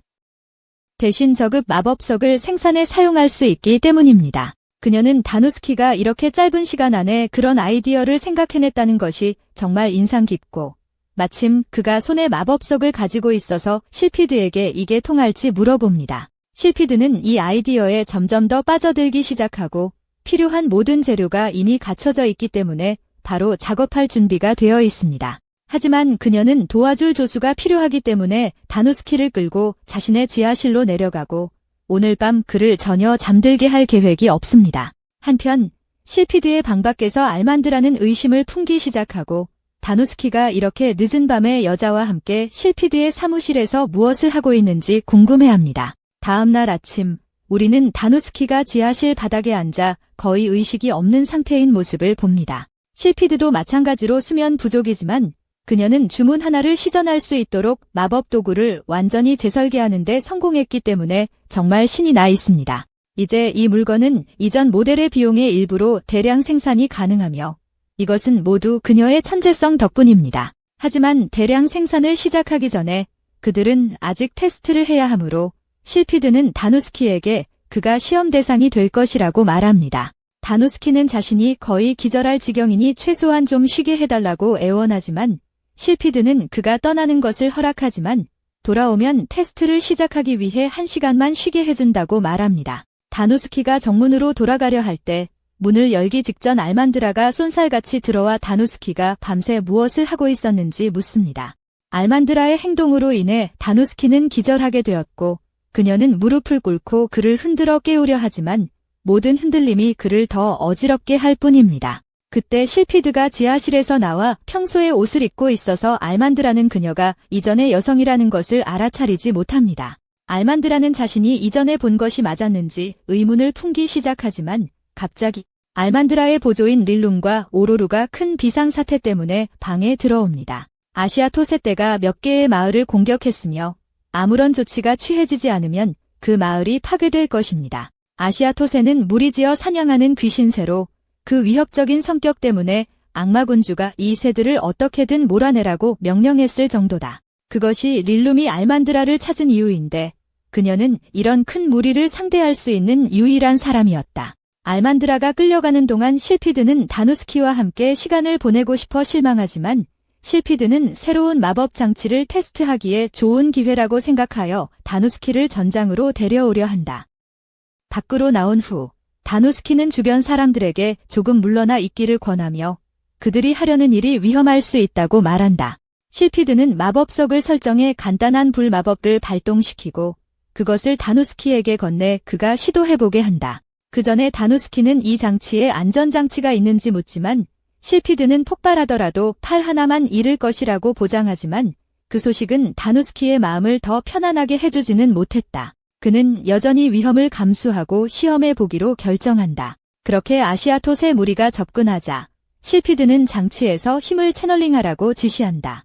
다누스키가 장치를 켤 때 이상한 소리가 나지만 실피드는 그게 장치가 작동하는 방식이라고 말한다. 이제 그녀는 다누스키에게 그 장치가 자신의 몸의 연장선이라고 상상하고 에너지가 오른손에 모일 때까지 흐르게 하라고 한다. 다누스키는 그녀의 지시에 따라 행동하고 곧 그의 손에 불덩이를 형성한다. 다누스키는 실제로 마법을 사용할 수 있었다는 사실에 놀라며 첫 번째 단계가 성공적이었기 때문에 실피드는 그에게 새들을 공격하라고 한다. 다누스키는 이게 효과가 있을지 확신하지 못하지만 어쨌든 새 중 하나에게 불덩이를 던지고 그것을 전멸시킨다. 실피드는 그에게 모든 새를 처리할 때까지 계속하라고 격려하고 다누스키는 계속해서 불덩이를 던진다.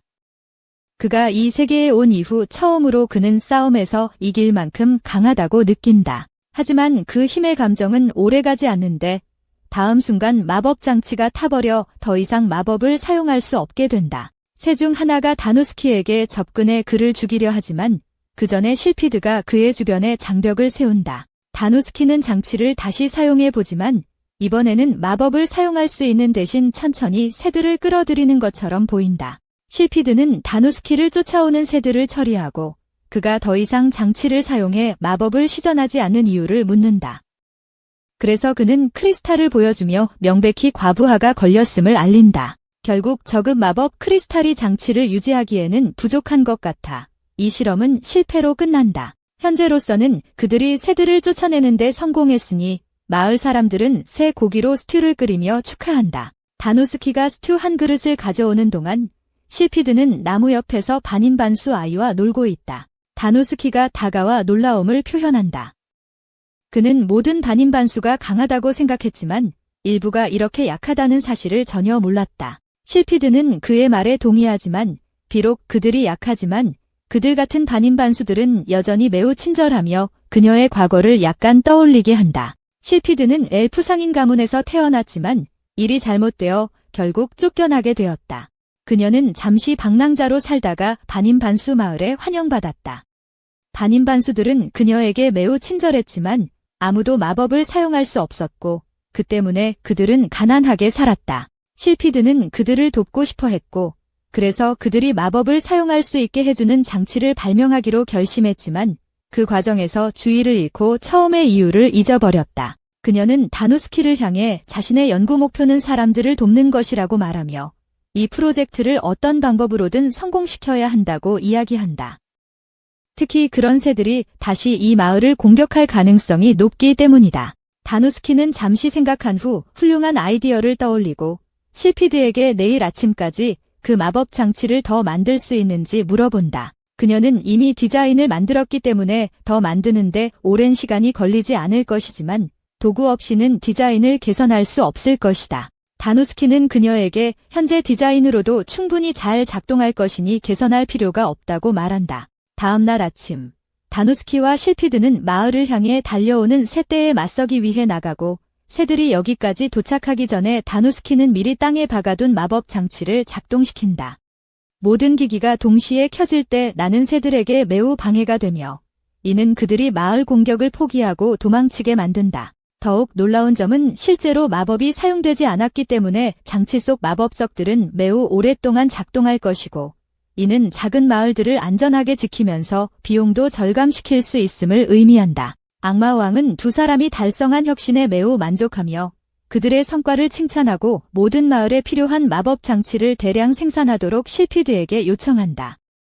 잠시 후 다누스키는 실피드를 만나 그녀의 도움에 감사 인사를 전하는데 그는 혼자서는 이런 결과를 얻지 못했을 것이라 생각하기 때문이다. 비슷하게 실피드도 다누스키에게 도움을 주어서 다시금 연구의 열정을 불태우게 하고 그녀가 사람들에게 도움을 주고 있다는 것을 상기시켜 주었기에 고맙다고 말한다. 그녀는 진심으로 감사하며 만약 그가 무엇인가 도움이 필요하면 언제든지 자신에게 와달라고 말하고 떠나기 전에 특별히 그를 위해 만든 마법 장치를 선물로 준다. 기타 다른 장치들은 최대 10개의 마법만 처리할 수 있었지만 이 장치는 최소 30개의 마법을 처리할 수 있으므로 위험 상황에서 그를 도울 것이다. 그 후 다누스키는 자신의 사무실로 돌아가 보고서 작성에 더욱 큰 동기를 느끼지만 작업을 시작하기도 전에 알만드라가 밀어닥치며 기절하고 만다. 그녀는 실피드와의 전체 연구과제에 대해 듣고 그가 다른 여자와 플러팅하고 있다고 생각한 것에 대해 사과하고 싶어 했다. 그가 그녀에게 청혼했음에도 불구하고 하지만 그녀는 그가 바닥에 의식을 잃고 있는 것을 보고 그의 곁으로 달려가 그가 괜찮은지 확인한다. 이야기가 계속 진행되면서 데너스키가 엘먼드러를 쇼핑 여행에 초대하고 엘먼드러는 그것에 대해 너무 긴장해서 오로로에게 가서 조언을 구했다. 그와 함께 쇼핑하라는 요청은 단 하나의 의미밖에 없기 때문에 엘먼드러는 데너스키가 그녀를 데이트에 초대했다고 확신하고 그래서 그럴 경우 그녀는 데너스키를 감동시키기 위해 큰 무기를 꺼낼 계획이다.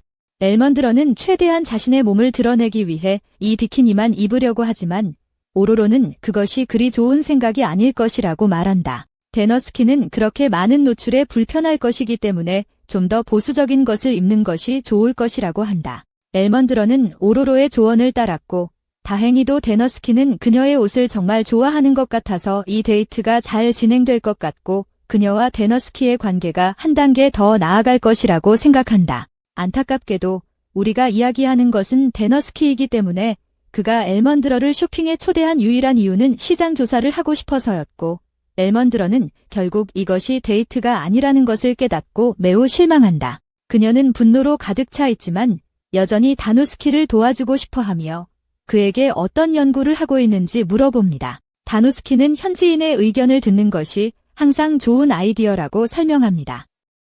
그것이 그에게 다른 관점을 제공하고 악마 군대를 개선하는 데 도움이 될 수 있기 때문입니다.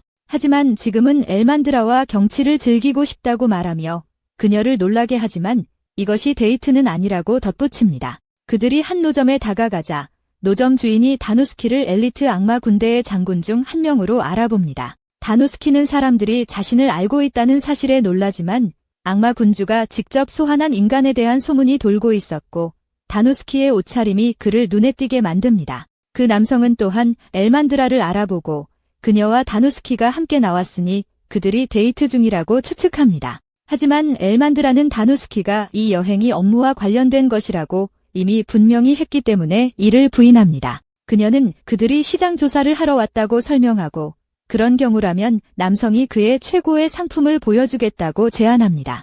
순수한 금으로 만들어진 장신구 한 세트이며 군사 총사령관들이 자신을 후원하는 것이 매일 있는 일은 아니기 때문에 그는 이 두 잔을 한 쌍으로 구매할 경우 할인을 해주겠다고 제안한다.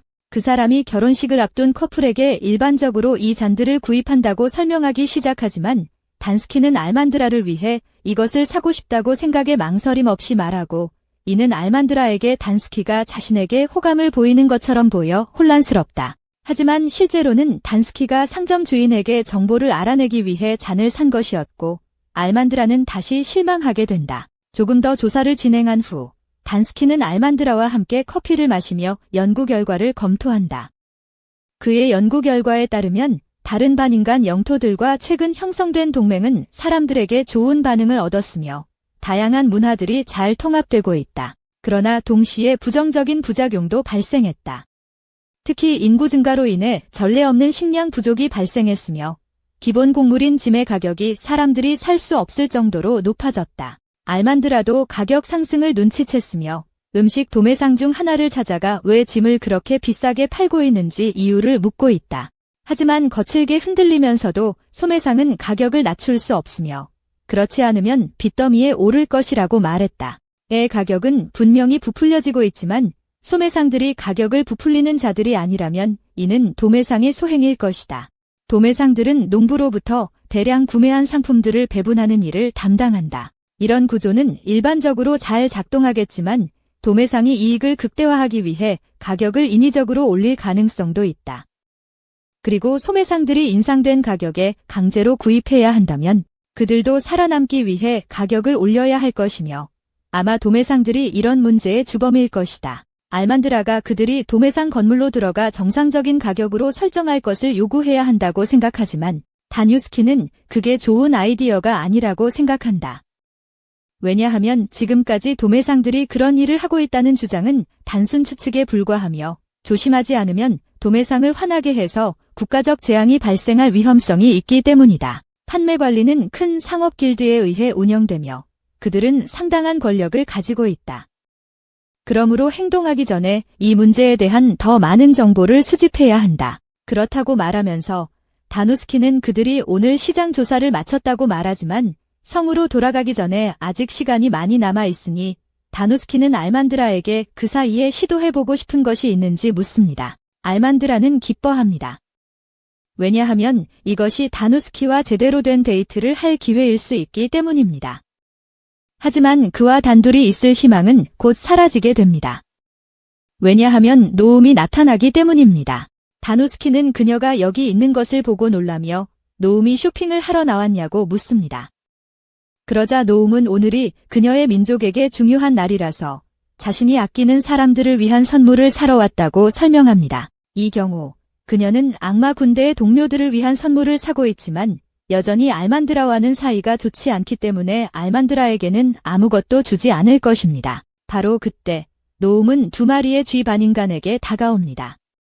그들은 자신의 가게를 파산해서 구해달라고 애원합니다. 이 두 사람은 매우 절박해 보이므로 다누스키와 다른 사람들은 그들을 따라 가게로 가서 문제를 물어보기로 결정합니다. 쥐 커플은 자신들이 수년간 가게를 운영해왔고 샤모주라는 음식을 팔아왔지만 해마다 매출이 감소하고 있어 한동안 사업을 유지하기 위해 고군분투하고 있다고 설명합니다. 하지만 최근에 그들은 부다기리안이라는 큰 상인에게 접근받았고 그는 그들에게 대량 주문을 하며 요즘 체육관이 너무 비싸기 때문에 샤모주를 재판매하여 좋은 이익을 낼 수 있다고 주장했습니다. 그들은 기쁜 마음으로 좋은 소식을 듣고 밤새도록 모든 재료를 동원해 부다기리 안에 주문을 채우기 위해 노력했다. 하지만 오늘 아침 그가 주문을 받으러 올 예정이었는데 갑자기 거래를 취소하고 더 이상 관심이 없다고 말했기 때문에 이 부부는 방대한 양의 남은 제품에 빠지게 되었으며 이대로 두면 낭비된 모든 돈 때문에 파산하게 될 것이다. 문제는 분명히 심각하지만 노름은 해결책을 생각해낼 수 없어서 단스키에게로 향하는데 그녀는 그가 좋은 문제 해결자라고 들었다. 그녀는 그에게 어떻게 해서든 부부의 가게를 구할 수 있는 방법이 있는지 묻고 다행히도 오늘 시장에서 수집한 정보를 바탕으로 단스키는 완벽한 해결책을 가지고 있다고 말한다. 노름이 정말 자신이 일을 처리할 수 있는지 묻자 단스키는 자신의 계획이 성공할 것이라고 확신하며 나머지는 자신에게 맡겨달라고 한다. 단스키의 계획의 첫 번째 단계는 부부가 목표를 명확히 하는 것이므로 그는 그들이 이루고자 하는 것을 명확히 하라고 요청한다. 추모수는 하루 안에 유통기한이 지나기 때문에 부부는 하루 안에 준비한 300인분을 모두 팔아야 한다. 단스키는 추모수를 조금 맛보았는데 일본 모치와 비슷하다고 느꼈다. 그러나 중요한 한 가지가 빠져 있습니다. 모치와 마찬가지로 채모수는 자체적으로 독특한 맛이 없습니다. 따라서 다양한 반찬과 양념을 조합하여 더욱 흥미롭게 만들 수 있습니다. 이제 할 일은 그들이 어떤 맛을 채모수에 추가하고 싶어 하는지를 결정하는 것뿐입니다. 그래서 그는 부부에게 자주 찾아오는 고객층에 대해 묻습니다. 그들은 채모수는 전통적인 음식이지만 젊은 사람들은 거의 선호하지 않으며 이제는 노인들조차도 인기가 없어지고 있다고 답합니다. 솔직히 말하자면 부부도 그 이유를 이해할 수 있습니다. 왜냐하면 그들도 채모수의 밋밋한 맛에 지쳤기 때문입니다. 알만드라는 쥐들이 자신들이 더 이상 좋아하지 않는 채모수를 계속 판매하기로 선택했다는 사실에 믿을 수 없지만 중요한 것은 채모수가 상하기 전에 시간이 별로 없다는 것입니다. 그래서 단스키는 이를 나눠 하자고 제안합니다. 그와 부부는 여기에 남아 채모수와 잘 어울리는 좋은 맛을 생각해내고 알만드라는 이 명단에 적힌 가게들을 찾아가 그의 계획에 도움을 요청하라고 합니다. 모든 필요한 것을 모아낸 댄스키는 타악기를 들고 시장으로 나가 사람들의 관심을 끈다. 그는 오늘을 루야의 날로 정했으니 모두가 그가 준비한 축제에 참여할 수 있다고 말한다. 무리 속 사람들도 즐거울 것 같아 보여서 흥미롭게 여기지만 루야의 날이 무엇인지 전혀 알지 못하므로 댄스키는 설명을 시작한다. 그가 배운 내용에 따르면 이 축제는 예전 전설에 기반하여 아름다운 소녀와 채무수를 파는 남자가 등장하는 이야기였다. 하루는 두 사람이 시장에서 우연히 마주쳤고 서로 즉시 사랑에 빠졌다. 하지만 강력한 왕이 그 소녀를 자신의 신부로 차지하려 했으나 소녀가 왕의 제안에 관심이 없자 왕은 질투심에 그녀를 다시는 사랑하는 남자와 만나지 못하게 금지했다. 하지만 두 사람은 여전히 몰래 만나 밤하늘 아래에서 채무수를 먹으며 함께 살고 싶다는 생각을 하게 되었는데 이는 의도치 않게 숨어서 먹은 것이었다. 그 순간 하늘이 그들의 기도를 들어주었고 두 사람은 밤하늘로 올라가 행복하게 영원히 살아가게 되었다. 이 전설은 루야 축제의 기반이 되며 당신이 사랑하는 사람과 촘수를 교환하고 함께 먹으면 소원이 이루어질 수 있다고 말해준다. 사람들은 다누스키의 이야기에 정말 흥미를 느낀 것 같아서 그들은 촘수를 사고 이 전통을 시도하려고 한다. 그리고 마침내 다누스키는 촘수 재고가 많은 부부를 알고 있다. 대부분의 사람들은 촘수가 지루하고 맛없다고 생각하지만 다누스키와 함께 머리를 맞대고 상상력을 발휘한 부부는 이를 바꾸어 새로운 흥미로운 변형들을 만들어냈다. 사람들은 촘수를 많이 사기 시작했고 오만드라가 다누스키가 무언가를 해낼 거라고 믿었지만 그가 이런 젊은 사람들에게 노인이 먹던 간식을 먹게 만든 것은 여전히 놀랍다. 다누스키는 제품의 인기가 하락할 때는 고객층을 바꾸는 것이 인기를 회복시킬 수 있음을 설명한다. 시장 조사를 하던 중 다누스키는 시장에 젊은 세대와 그들의 가족들이 많다는 것을 깨달았으므로 더 나은 대상은 없을 것이다. 새로운 마케팅 전략과 맛으로 인해 다누스키는 촘수가 시장에서 밤새 최고 판매 상품이 될 수도 있다는데 놀라지 않을 것이다. 실제로 그는 이미 체인점을 열고 해외 진출을 통해 이익을 늘리는 계획을 세우고 있지만 오만드라는 그의 사업 열정에서 그를 끌어냈다. 그날 밤 군중이 점점 줄어들자 다누스키와 오만드라는 그 커플을 만나러 간다.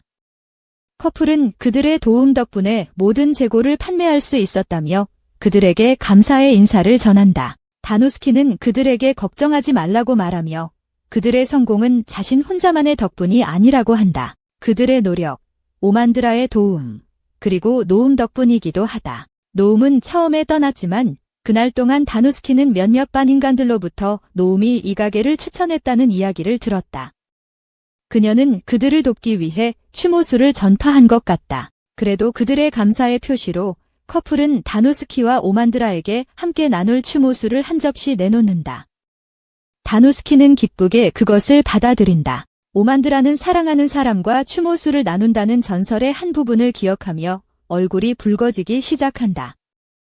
다누스키가 그녀와 함께 나누고 싶어하는 것은 분명한 의미가 있다. 그녀는 너무 큰 기대를 하지 않으려 하지만 다누스키가 이전에 구매한 결혼잔을 꺼내며 그중 하나를 오만드라에게 주고 싶다고 한다. 그가 그녀와 결혼하고 싶어한다는 증거는 이제 압도적이다.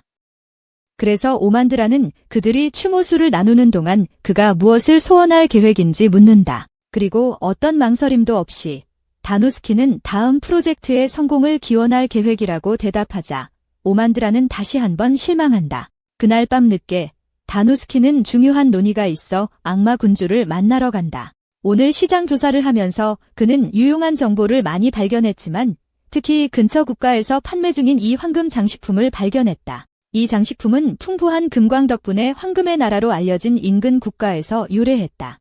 따라서 악마 군주가 악마 군대를 확장할 계획이라면 다누스키는 황금의 나라와 무역 관계를 맺어야 한다고 제안한다. 악마 군주는 이것이 훌륭한 아이디어라고 생각하며 가능한 한 빨리 무역 협상을 시작하겠다고 말하고 교환할 완벽한 물건을 알고 있다고 한다. 그는 마법 장치 중 하나를 꺼내며 황금의 나라와 이들을 거래할 것이라고 말하지만 다누스키는 마법 장치가 오직 악마 군대만이 가진 기술이므로 그렇게 쉽게 팔아서는 안 된다고 생각한다. 하지만 악마 군주는 다르게 본다. 그들이 무엇을 하든 기술은 결국 외부에 의해 도난당하거나 복제될 것이다. 하지만 복제할 수 없는 것은 인력이다. 그러므로 악마왕이 자신의 4명의 장군과 같은 유능한 인재들을 보유하고 있는 한 그들은 미래에 더욱 뛰어난 마법기기를 만들 수 있을 것이다. 그는 다누스키에게 이 문제에 대한 모든 협상을 처리할 수 있도록 허락하지만 황금국의 왕이 만만치 않은 인물이라는 점을 주의하라고 경고한다. 이야기는 계속 진행되고 다누스키가 협상을 시작할 날이 가까워지고 있으며 그는 왕을 만나기 위해 황금국으로 여행할 준비를 하고 있다. 출발하기 전에 알만드라가 마차 곁에서 그를 만나고 다누스키가 곤경에 처할까 걱정되어 함께 가자고 제안하지만 이 협상은 그의 첫 번째 단독 임무이므로 혼자 해야 한다고 말한다.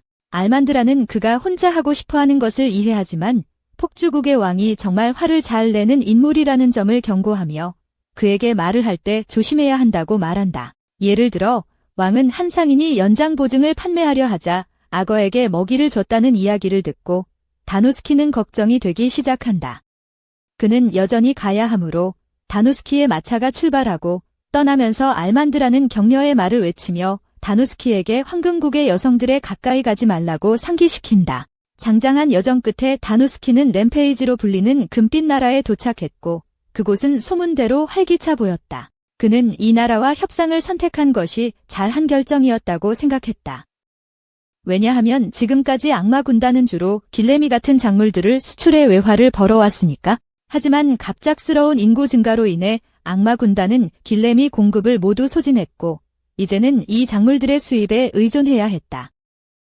이 문제를 해결하기 위해 다누스키는 금과 같은 귀중한 물건을 교환할 계획을 세웠으며 금을 구할 수 있는 더 좋은 곳은 없었다. 다누스키는 악마 군단의 엘리트 장군 중 한 명으로서 쉽게 왕과 대면할 수 있었고 잠시 후 램페이지 왕이 왕좌방으로 들어왔다. 다누스키는 고개를 숙여 왕에게 인사하고 자신을 소개하려 했지만 왕은 이미 그에 대해 모든 것을 알고 있었다. 왕은 그가 몇 달 전 이 세상으로 부름받아 악마 장군 중 한 명이 되었고 그 이후로 악마 군단의 영향력을 확대하고 여러 개혁을 시행해 왔다고 알고 있다. 모든 면에서 왕은 다누스키가 재능 있는 사람이라고 믿지만 아직 이해되지 않는 한 가지가 남아 있었다.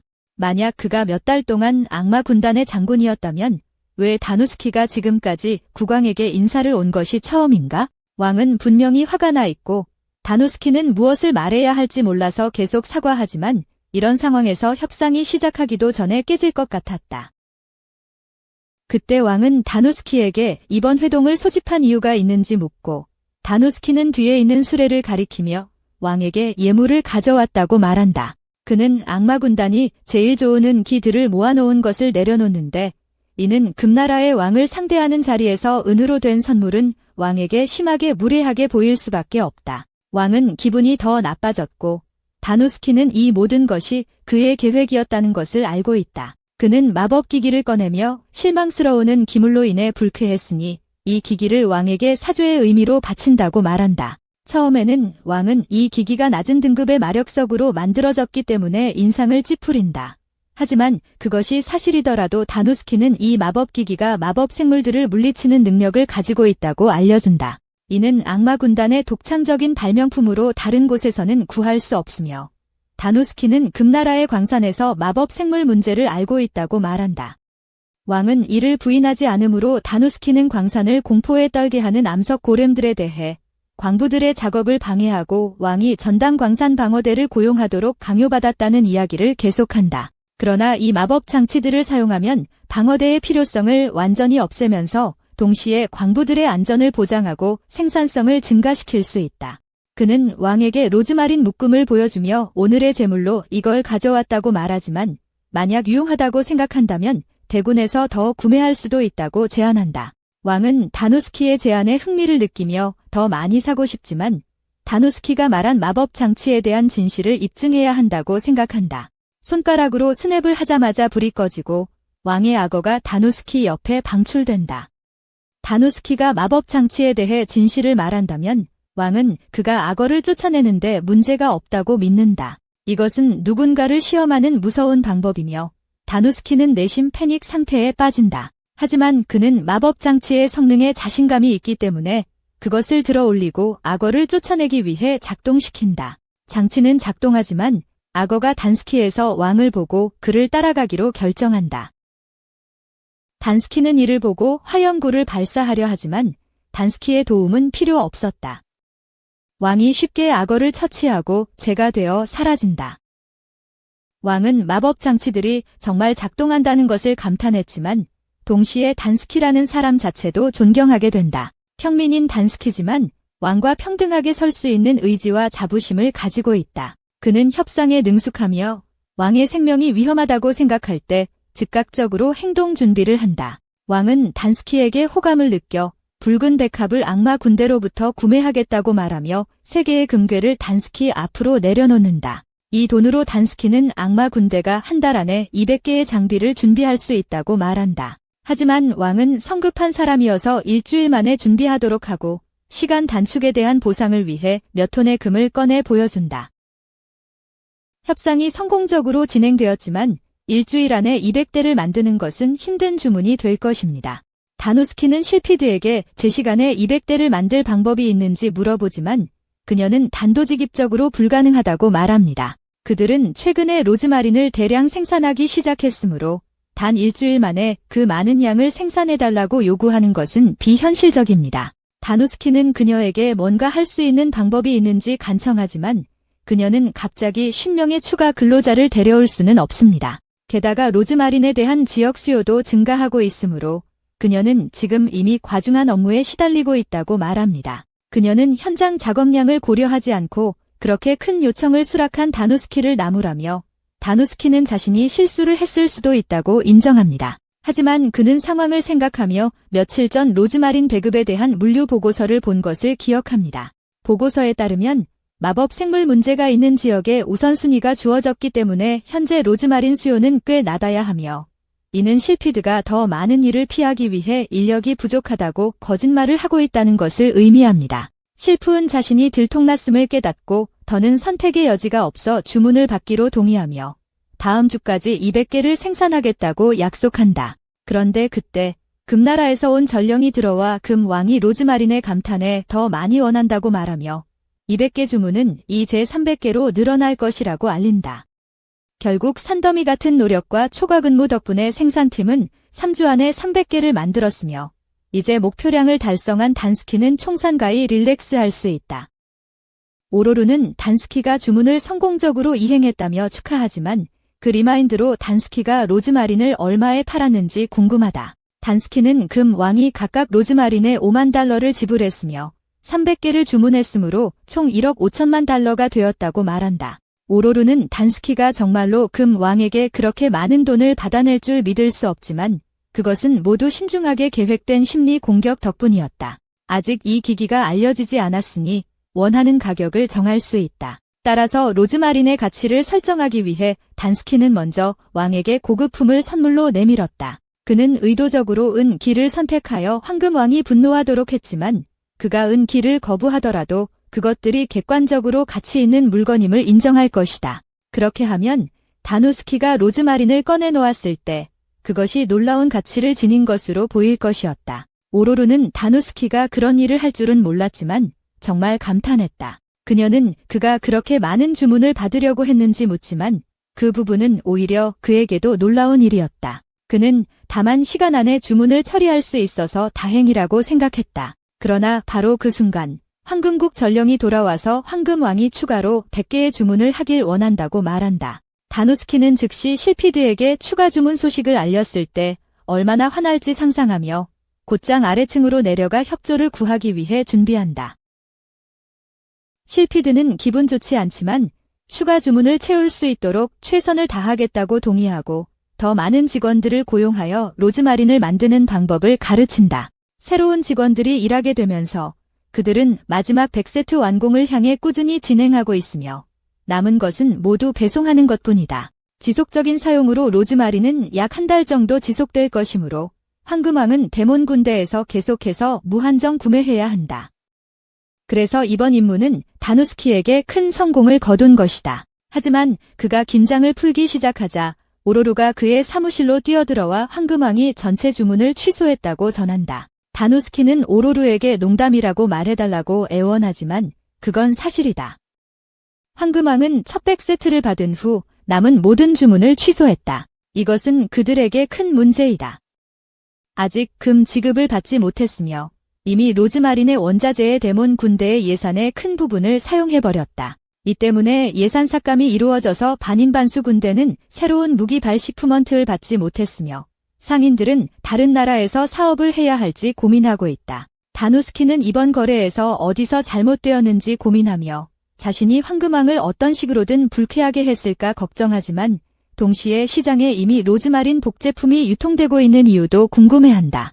하지만 이유와 상관없이 그의 행동으로 인해 데몬 군대의 자금이 고갈되었고 사기가 떨어지고 있으므로 그는 책임을 져야 할 것 같은 기분이 든다. 그는 악마왕을 만나러 가서 이 모든 혼란이 자신의 잘못이라고 말합니다. 악마왕은 다누스키에게 왜 그가 현재 상황에 책임이 있다고 생각하는지 물어보며 다누스키는 금왕이 얼마나 이기적이고 조급한지 이미 알고 있었지만 성공적인 협상에 너무 기뻐서 위험을 고려하지 못했다고 설명합니다. 그는 악마왕이 자신에게 내릴 어떤 처벌도 기꺼이 받아들이겠다고 말하지만 악마왕은 그를 처벌할 생각이 없습니다. 무한히 성공할 수는 없으며 아무리 잘 계획하더라도 때때로 일이 터지기 마련이기 때문에 그는 현재 상황에 대해 다누스키를 탓하지 않습니다. 중요한 것은 다누스키가 이 사건에서 배우고 이를 통해 앞으로 자신을 개선하는 것입니다. 다누스키는 악마왕의 격려를 마음에 새기고 왕좌의 방을 떠나서 가장 먼저 이 사건으로 영향을 받은 사람들에게 공식적으로 사죄하고 싶어 합니다. 첫 번째는 예산이 줄어든 노움의 부대입니다. 하지만 그는 계단 아래에서 노움을 만나고 그녀는 전혀 화가 나지 않은 것 같습니다. 다음으로 그는 실피드의 방으로 가서 그녀에게 사과하려고 하지만 그녀는 그를 막고 이제 더 이상 그 주문을 채우지 않아도 되어 휴식을 취할 수 있어서 기쁘다고 말합니다. 다누스키는 그녀가 자신에게 화가 나지 않은 것에 기뻐하며 떠나면서 사과해야 할 다른 사람들을 생각하기 시작한다. 그러나 갑자기 그는 자루에 쑤셔 넣어지고 끌려가게 된다. 그는 이것이 자신이 일으킨 모든 문제에 대해 복수하고 싶어하는 누군가의 소행이라고 생각하며 자루에서 벗어나자마자 다시 사과하기 시작한다. 그러나 그를 납치한 사람은 오만드라로 그녀는 복수를 하려는 것이 아니라 그와 함께 고기를 즐기고 싶었을 뿐이다. 두 사람은 함께 앉고 다누스키는 그녀가 자신을 위로하려고 하는 것인지 묻고 오만드라는 당황하지만 그녀가 바로 그렇게 하려는 것임을 인정한다. 다누스키는 그녀의 배려에 감사하고 오만드라는 이때가 다누스키와의 관계를 발전시킬 완벽한 시간일 수 있다고 생각하며 그에게 조금 더 가까이 다가간다. 하지만 갑자기 오루루가 두 사람 뒤에 나타나자 오만드라는 물러난다. 오루루는 두 사람에게 과일을 제공하고 싶었지만 가까이 다가가면서 그녀가 그들 사이의 순간을 방해했을 수도 있음을 깨닫는다. 밤이 깊어지면서 오루루와 오만드라는 결국 잠이 든다. 다누스키는 그들이 감기에 걸리지 않도록 덮어주고 그들과 같은 동료들이 있어 고맙게 생각한다. 이곳 사람들은 그의 실패를 비난하지 않고 오히려 그를 격려하려 했으므로 다누스키는 어떤 일이 있어도 악마 군대가 다시 일어설 수 있도록 할 것이다. 동시에 우리는 골든킹이 더 저렴한 로즈마리 계약을 맺고 있는 모습을 본다. 이 로즈마리는 정말로 효과가 똑같으면서 가격은 절반밖에 되지 않기 때문에 골든킹은 공급자를 변경하는 데 주저하지 않았지만 부티가리안이 어떻게 로즈마리를 확보했는지 궁금해한다. 하지만 부티가리안은 그건 무역 비밀이라고 말하며 웃고 있다. 그 말은 분명히 그가 불법적인 일을 했다는 뜻이다. 이야기는 계속되며 다누스키는 상황을 받아들이고 대책을 마련하기 시작한다. 첫 번째 단계는 위조 로즈마리가 시장에 어떻게 넘쳐났는지를 알아내는 것이다. 위조품은 아마도 한 달도 안 되는 시간에 만들어졌지만 다누스키에게는 아무것도 이해가 되지 않는다.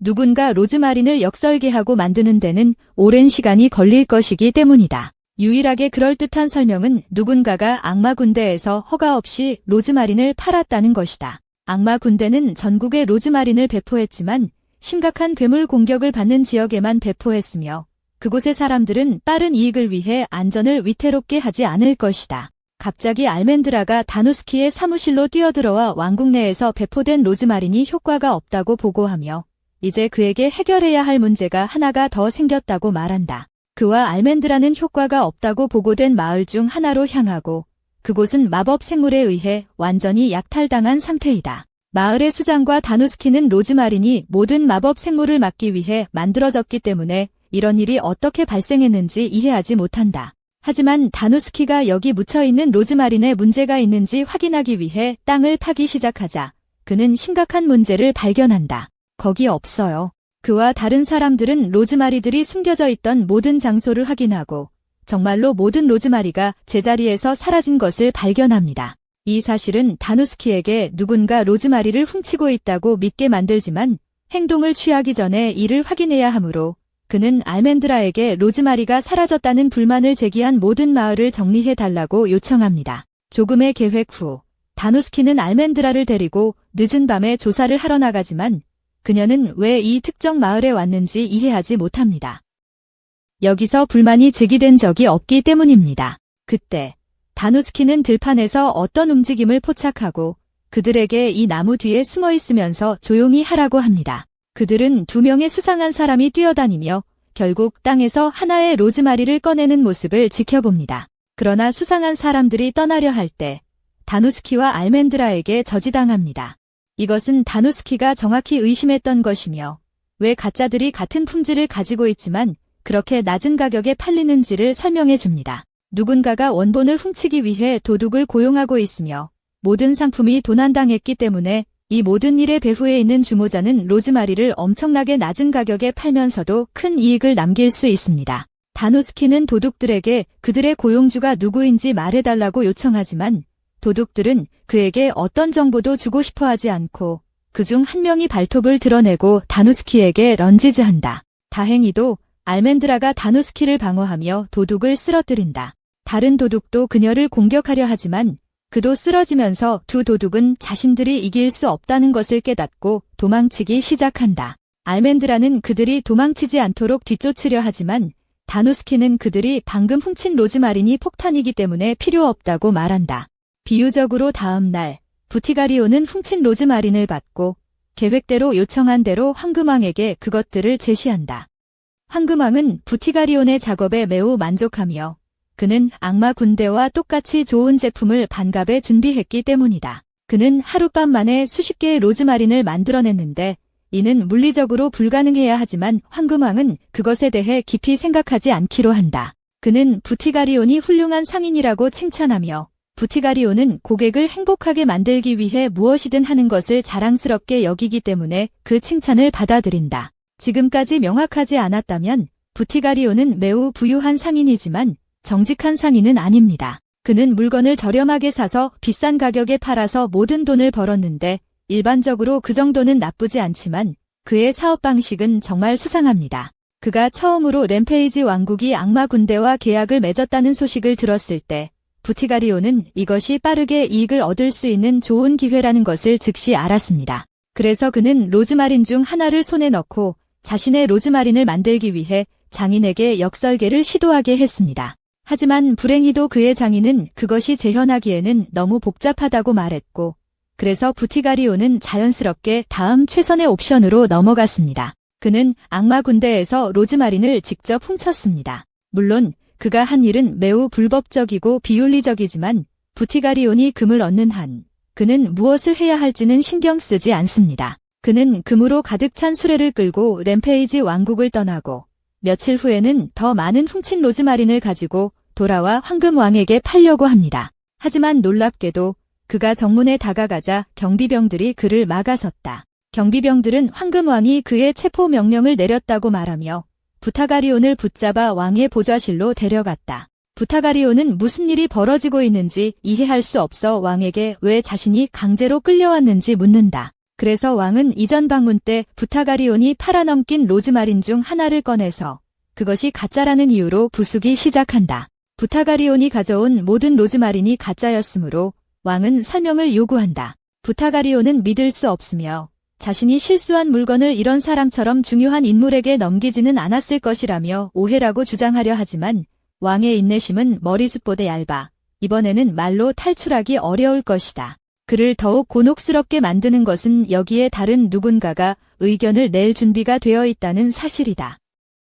그래서 다누스키가 그늘에서 걸어나와 부타가리온에게 자신을 소개한다. 부타가리온은 더욱 긴장하는데 그는 다누스키, 악마 군대 사령관에 대한 소문을 들었고 그는 정말 무서운 존재였다. 그는 미노타우루스와 같은 강력한 반인간들을 자신의 뜻대로 부릴 수 있는 힘을 가지고 있으며 몇 달 만에 많은 일을 이루어냈다고 합니다. 분명히 그는 악마 군대에서 가장 두려운 인물이며 부티가리오는 단단스키가 자신에게 무엇을 준비했는지 공포에 떨고 있습니다. 단단스키는 최근 악마 군대의 로즈마리를 훔치는 누군가가 있다는 사실을 알리며 그가 부티가리온이 그 범인이라고 의심하고 있다고 말합니다. 따라서 이 도둑질을 막기 위해 단단스키는 이 완벽한 로즈마리 복제품을 개발했습니다. 첫눈에 진짜와 구별되지 않을 정도로 똑같아 보이지만 실제로는 아무것도 하지 않습니다. 그 디자인이 너무 뛰어나서 심지어 왕조차 가짜임을 알아채지 못했으며 실피드 덕분에 완벽한 설계를 만들 수 있었습니다. 누군가 로즈마리를 훔치고 있다는 사실을 깨달은 후 단단스키는 실피드에게 복제품 제작을 도와달라고 요청했습니다. 실피드는 그런 일은 엄청난 노력이 필요하다며 처음에는 거절했으나 단단스키가 절박해 보였기에 그녀도 해주겠다고 말했습니다. 하지만 그녀는 자신의 일을 대가로 그에게 케이크를 사달라고 했다. 실피드가 가짜 로즈마리를 만들어낸 후 다누스키는 마을 지도를 사용하여 도둑들이 다음에 노릴 마을을 알아내고 미리 가서 덫을 설치했다. 그렇게 되었고 결국 도둑들이 나타나 가짜 로즈마리를 훔쳐갔지만 그렇다고 해도 부티가리온이 같은 가짜 로즈마리를 가지고 있다는 것은 매우 이상하다. 부티가리온은 모든 것이 다누스키의 계획이었음을 깨닫고 금빛 왕 앞에서 이 모든 일을 드러내려 하고 있으므로 부티가리온이 탈출할 가능성은 전혀 없다. 어떻게 봐도 살아남을 가능성이 보이지 않자 부티가리온은 마지막 수단을 동원해 목숨을 구걸하기 시작한다. 그는 왕께 자신의 행동을 사과했지만 그는 로즈마리를 훔친 이유가 왕께 최고의 거래를 제공하기 위해서였으며 그것이 잘못된 일이라고 몰랐다고 말했다. 그의 주장이 얼마나 어리석게 들리는지 알고 있지만 그것이 왕이 그를 용서하는 데 도움이 된다면 상관없다. 하지만 불행하게도 부티가리온에게는 긍휼이 왕의 강점 중 하나가 아니기에 왕은 부티가리온에게 사형을 선고한다고 선언한다. 그는 자신의 힘을 사용해 부티가리온 주변에 번개 울타리를 만들고 천장에서 악어 중 하나를 떨어뜨려 점심시간에 간식으로 먹으려 한다. 부티가리온은 배고픈 악어가 자신에게 접근하는 것을 보고 공포에 질려 비명을 지르며 서서히 공격당하는 걸 느끼자 도망치려 하지만 갈 곳이 없다. 부티가리온은 여기서 죽을 운명임을 받아들이며 희망이 사라져간다. 죽기 직전 그의 마지막 생각은 자신의 자식들에 대해 자신이 없어지면 더 이상 그들을 돌볼 수 없게 될 것이라는 것이다. 하지만 악어가 그를 집어삼킬 때 직전, 다누스키는 자신의 개인 마법 장치를 사용해 불덩이를 악어에게 발사한다. 왕은 다누스키가 자신의 처형을 방해했다는 사실에 분노한다. 다누스키는 이 상황에 연루되어 있었기에 왕은 그를 참석시켜 부티가리온에 대한 자신의 의견을 말하게 허락했지만 그것은 국가 어페어즈에 간섭할 권리를 부여하는 것이 아니었다.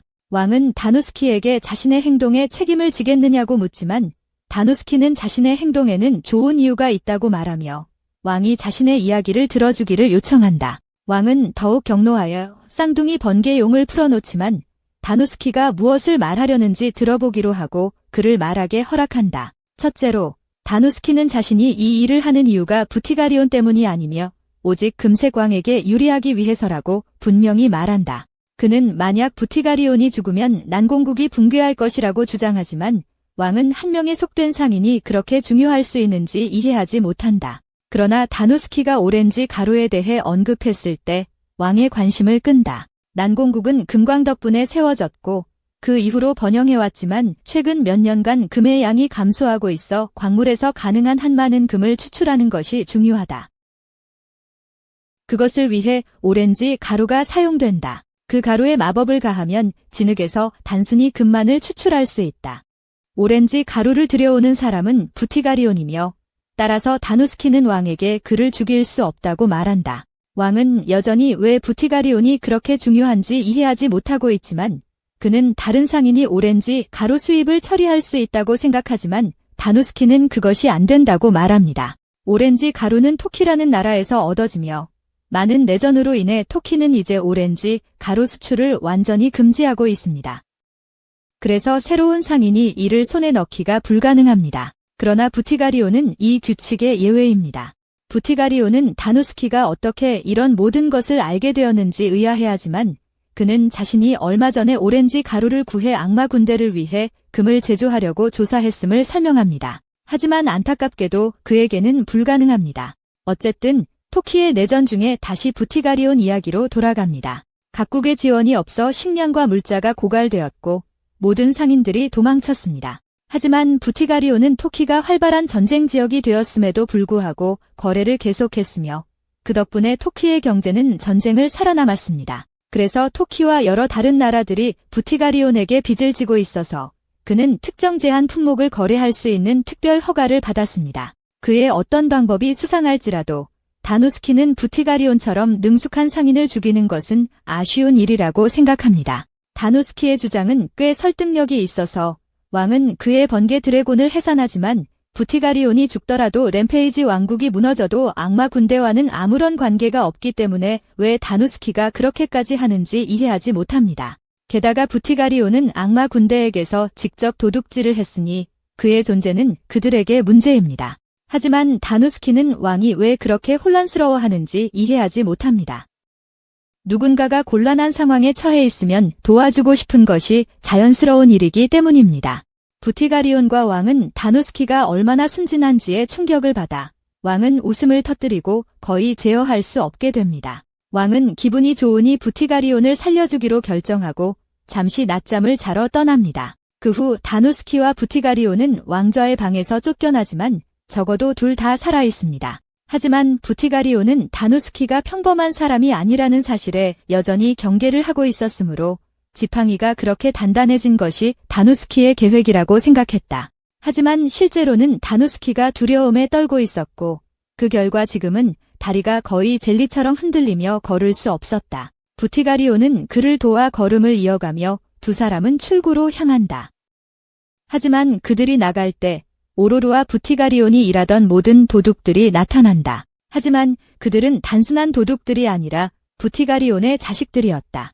그들은 왕이 진실을 알게 되면 부티가리온을 해칠 것이라는 것을 알고 있었기에 그의 안위를 확인하는 것이 기뻤다. 하지만 부티가리온은 그들을 보고 기쁘지만 왜 이 소녀들이 여기 있는지 이해할 수 없었다.